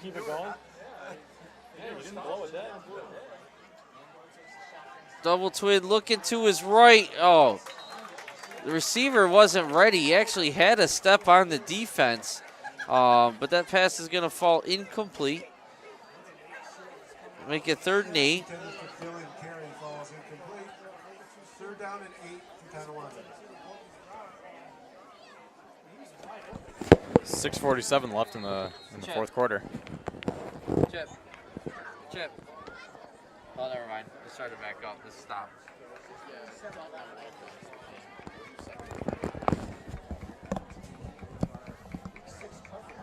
It's good. All right, so 3rd and 8 here. I mean, this is a must-have for Tonawanda. They have to score in this drive to have any chance. Shotgun formation. Twins to the left. He's looking left. Goes to the right. Has a little bit of room. It's going to keep it. Cuts back to the middle, and he is going to be close to the 1st down. Let's see on the spot. And it is. So nice job by the sophomore quarterback. Mangold again. Looked to the left. Nothing was there. Saw an opening and took it to his right. 1st and 10 from the 11-yard line. So it'll be 1st down, balls at the 11, 6:30, clock running in the game. Tonawanda down by 3 scores. This time is given to number 22. That's Colin Gallo. Colin Gallo on the carry. Gallo on the carry, short gain. Stopped after a gain of 1. So again, the clock is still running. We're approaching the 6-minute mark. Fredonia's up 22-0 over Tonawanda. 2nd down and 9, ball at the 10. They need to score here. They need to score quick. Clock is becoming a major factor here. Trips left, 1 receiver right, 1 back. Pass to the 1 receiver to the right. Oh, great coverage there over on the right-hand side. Looked like Rozzy Pearl. Okay. And your eyes are better than mine, Kevin. I'm glad you're here. It's hard to see with these black numbers on the black uniforms. Yo, they look sharp, but it's definitely hard to see on live action here. 3rd down and 9. The 10-yard line. So it makes it 3rd down and 9. Clock stopped at 5:44.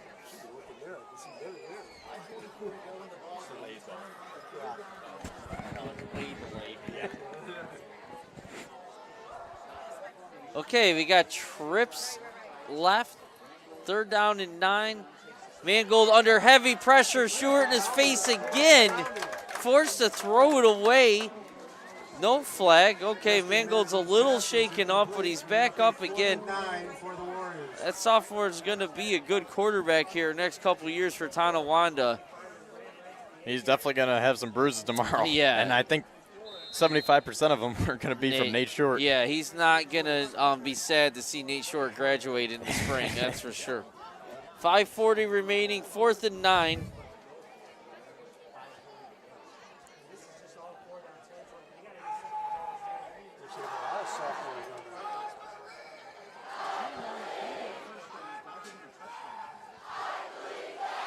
Okay, 4th down, trips left. Fans are going nuts if you can hear them. Oh, fumbled snap it. Oh, he is nothing there. Heavy pressure, and that's going to be a turnover on downs. Fredonia's defense stands once again, preserves the shutout, forcing the turnover. 5:35 remaining. Oh, once again, Fredonia's defense coming up big. Yeah, there's a positive. I mean, there's obviously positives. You're winning 22-0 and so on. But I would definitely say Fredonia's defense is the biggest positive to that. And then maybe Fredonia's offensive line. So now you got to expect a heavy dose of the running game here, even though they're in that spread formation. It is to Joel Cologne. And it's going to be right around that 1st down marker.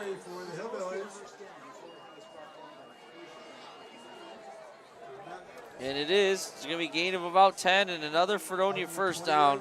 That's good for another Fredonia 1st down.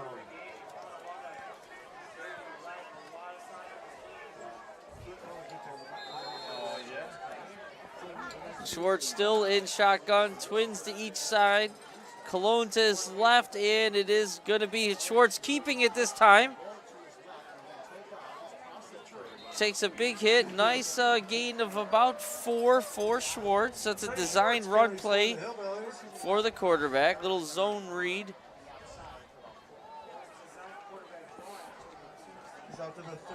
So bring up 2nd down. And 6. 2nd and 6, yep. Ball is, let's see, we're just shy of the 35, out the 34-yard line. 4:40 left in the game. Trips right, shotgun, and they're going to the air here. Going deep. Great coverage there. Receiver Gardner was not open at all. That's a great job by a smaller DB of Tonawanda. It was all over Dalton. That's number 24, Charles Kornman.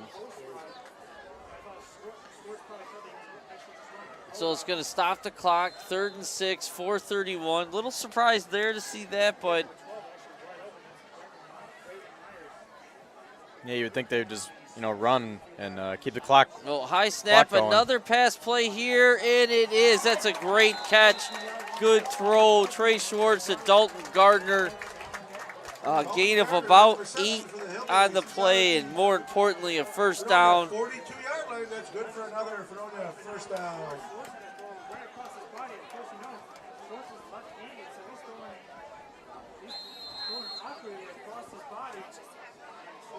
So it looks like Fredonia wanted to ensure that they picked up the 1st down and control the rest of the game, And rather they're than still throwing here. They're definitely, ooh, the pass falls incomplete. Might have been a little early. I think that was Nicosia.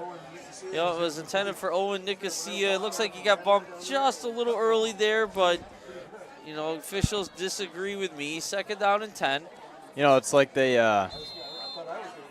want to, keep getting 1st downs and ensure that they're going to get the 1st downs. So by picking up these long plays, that they're going to keep the ball for the majority of the rest of the game. But, you'd think that being so run heavy, they'd be running now. This is when they'd be run heavy. But, they're huge hole. Zone read, one guy to beat, and he does it, but that's up. Joel signaling for the 1st down himself. And that's a great job by the offensive line there. We were on the 30. No, that's where they ended up, was the 32. And, maybe they just figured that this is a good time to, work on some of those passing plays. Yeah, and that's a little bit of it. It's unorthodox. You think early on they might have been running this instead of that power eye play after play and finishing with that power eye, but it's working now. You can't fault them for that. 16, we're going to say it was a gain of 26. As Cologne again to the left side, gain of it's about 6. Oh, boy. Cologne's rolling around. He looks like he's okay. Comes up a little limp, but looks like he'll be all right. Yeah, and that's one thing I got to say. Like, if you're going to be a running back like Cologne has the ability to be and play at the next level, you got to stay healthy too. You got to stay healthy. You have to be able to be counted on and be reliable. And he's back in there, and he looks fine, so that's good because they're going to need him the rest of the way, snap after snap. Well, dropping back to pass again. Plenty of time, nothing there. It was a great decision by Trey Schwartz, dumping it short to Cologne after nothing was deep. Just didn't execute. Yeah, again, I'm not exactly sure why they're running so many passing plays when, it's 2nd and short and, all you got to do is keep the clock going. And, Cologne's been picking up 10, 15 yards each run. So, just you'd figure they would keep running, keeping the clock going. But at this point, they're working on this offense. This is prep for, they feel they got this game lead up, like textbook, theoretically, you're running the clock here, you're running the ball, ending the game. But Fredonia isn't satisfied. The offense had a rough 1st half with some mistakes. They want momentum. They want to work on this offense for the playoffs for next week. Oh, a lot of pressure here. Schwartz steps up, able to get rid of it, but that's another ill-advised pass by Trey Schwartz, trying to do a little too much. Oh, late flag, but there was an interception on the play. Tonawanda, and again, that's just something you got to learn to live and play another down. And again, that's, they are up 22-0, so it probably won't come back to hurt them. But 2:41 left in the game. But, you got to do a better job of protecting the ball late in the game. Yeah. Well, any part. Like, you have to know if they're going to have to throw, which they're going to have to for the next few weeks. They got at least 2 weeks of football left. They already clinched the playoffs no matter what. You can't throw that ball there in that situation and turn it over. You got to throw it away. You got to take the sack, and then you have the next down. Now they're on defense, and that'll hurt you in the long run. So that must have been a late hit against Fredonia along the sidelines there. So after the interception, you tack on another 15 yards on the return.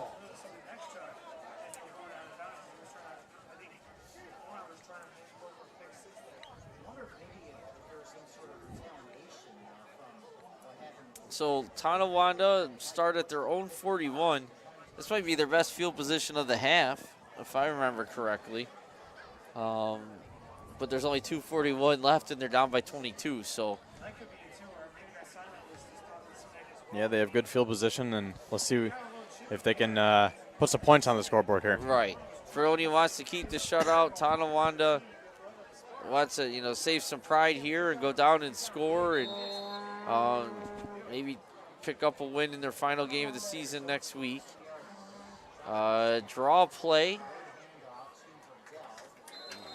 Nothing there. You got the Skinner in on the tackle, and I think that's Piper, 52, also in on this tackle.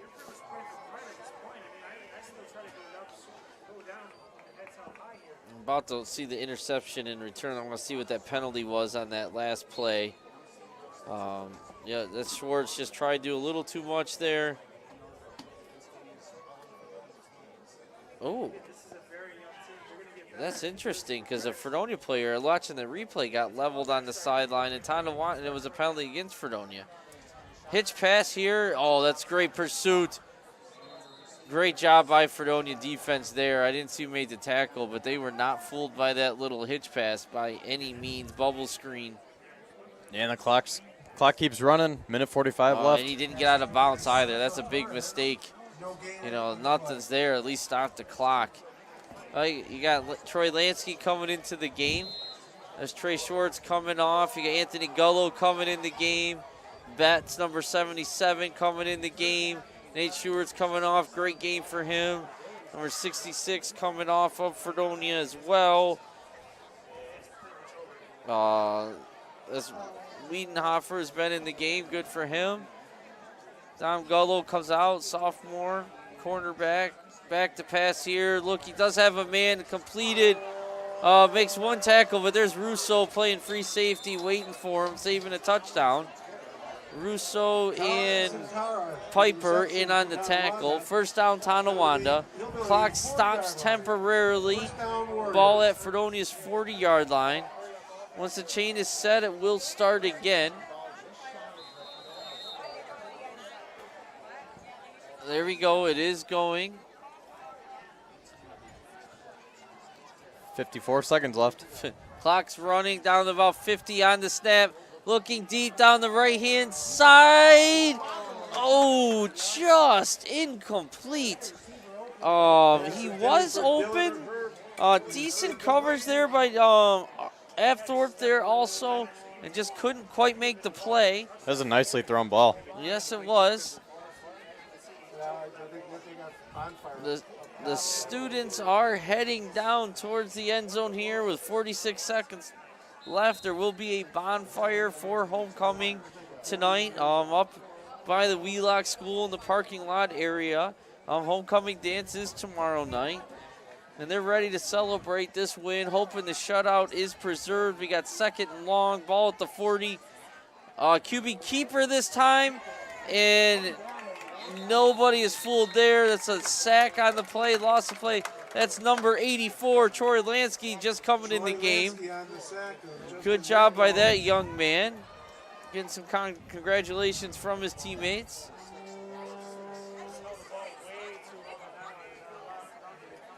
It's a loss of 6 on the play, 3rd and 16. Clock running, we're getting down to 15 seconds. This could be our last play. Let's see if they're going to have to hurry to get it off at this point. We're down to 8-7. So this should be the last play of the game. Let's see if Fredonia can hold on for. Ooh, that's close. They're going to give it to him. It's right at. And the pass falls incomplete, intended for number 2. And that'll bring us to the end of tonight's homecoming contest. Fredonia 22, Tonawanda 0. The shutout was preserved, Kevin. Yep. Fredonia hung on to the win, and they hung on to the shutout, and they're 6-0. And have we gotten word on the Dunkirk score yet? I have not gotten any updates on Dunkirk's score after halftime, so I'm not sure on that. Well, either way, Fredonia will be 6-0 hosting Dunkirk next week, and, and we are going to have a good one. Yeah, and that's, again, the game everyone's been waiting for all season long.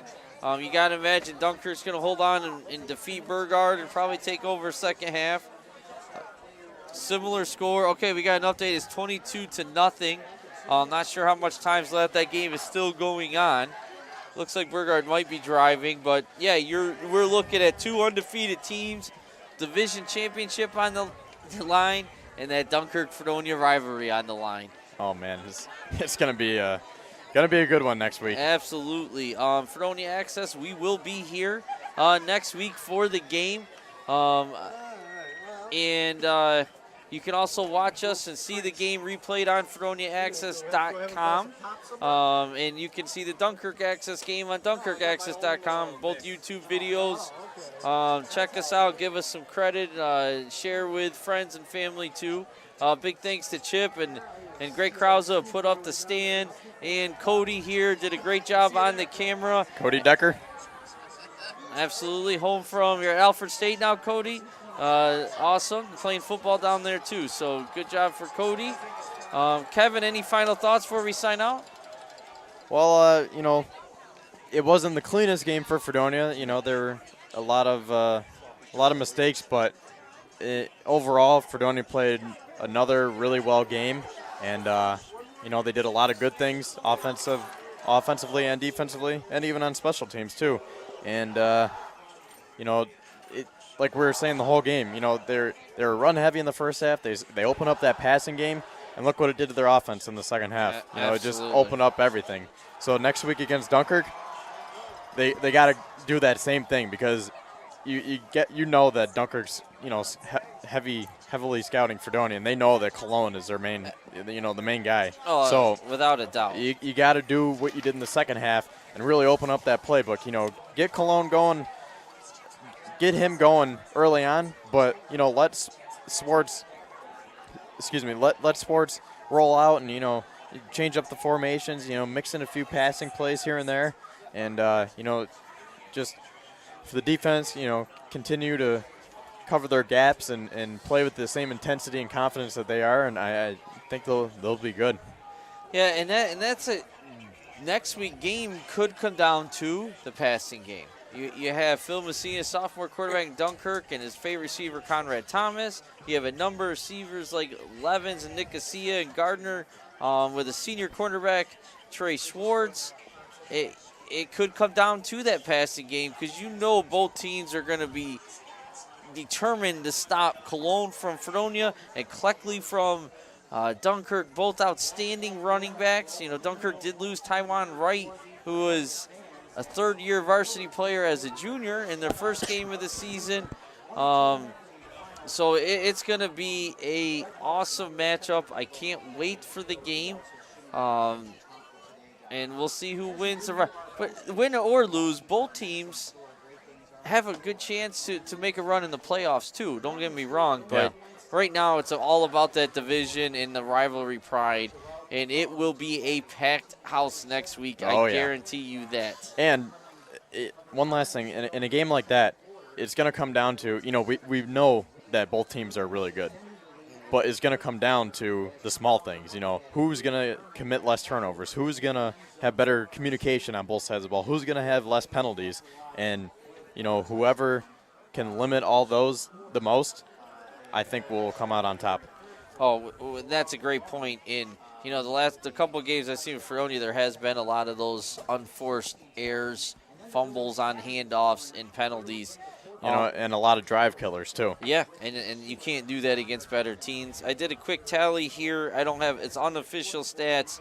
I have Cologne at about 215 yards. He had 99 yards alone in the third quarter, and that's an impressive quarter for that young man.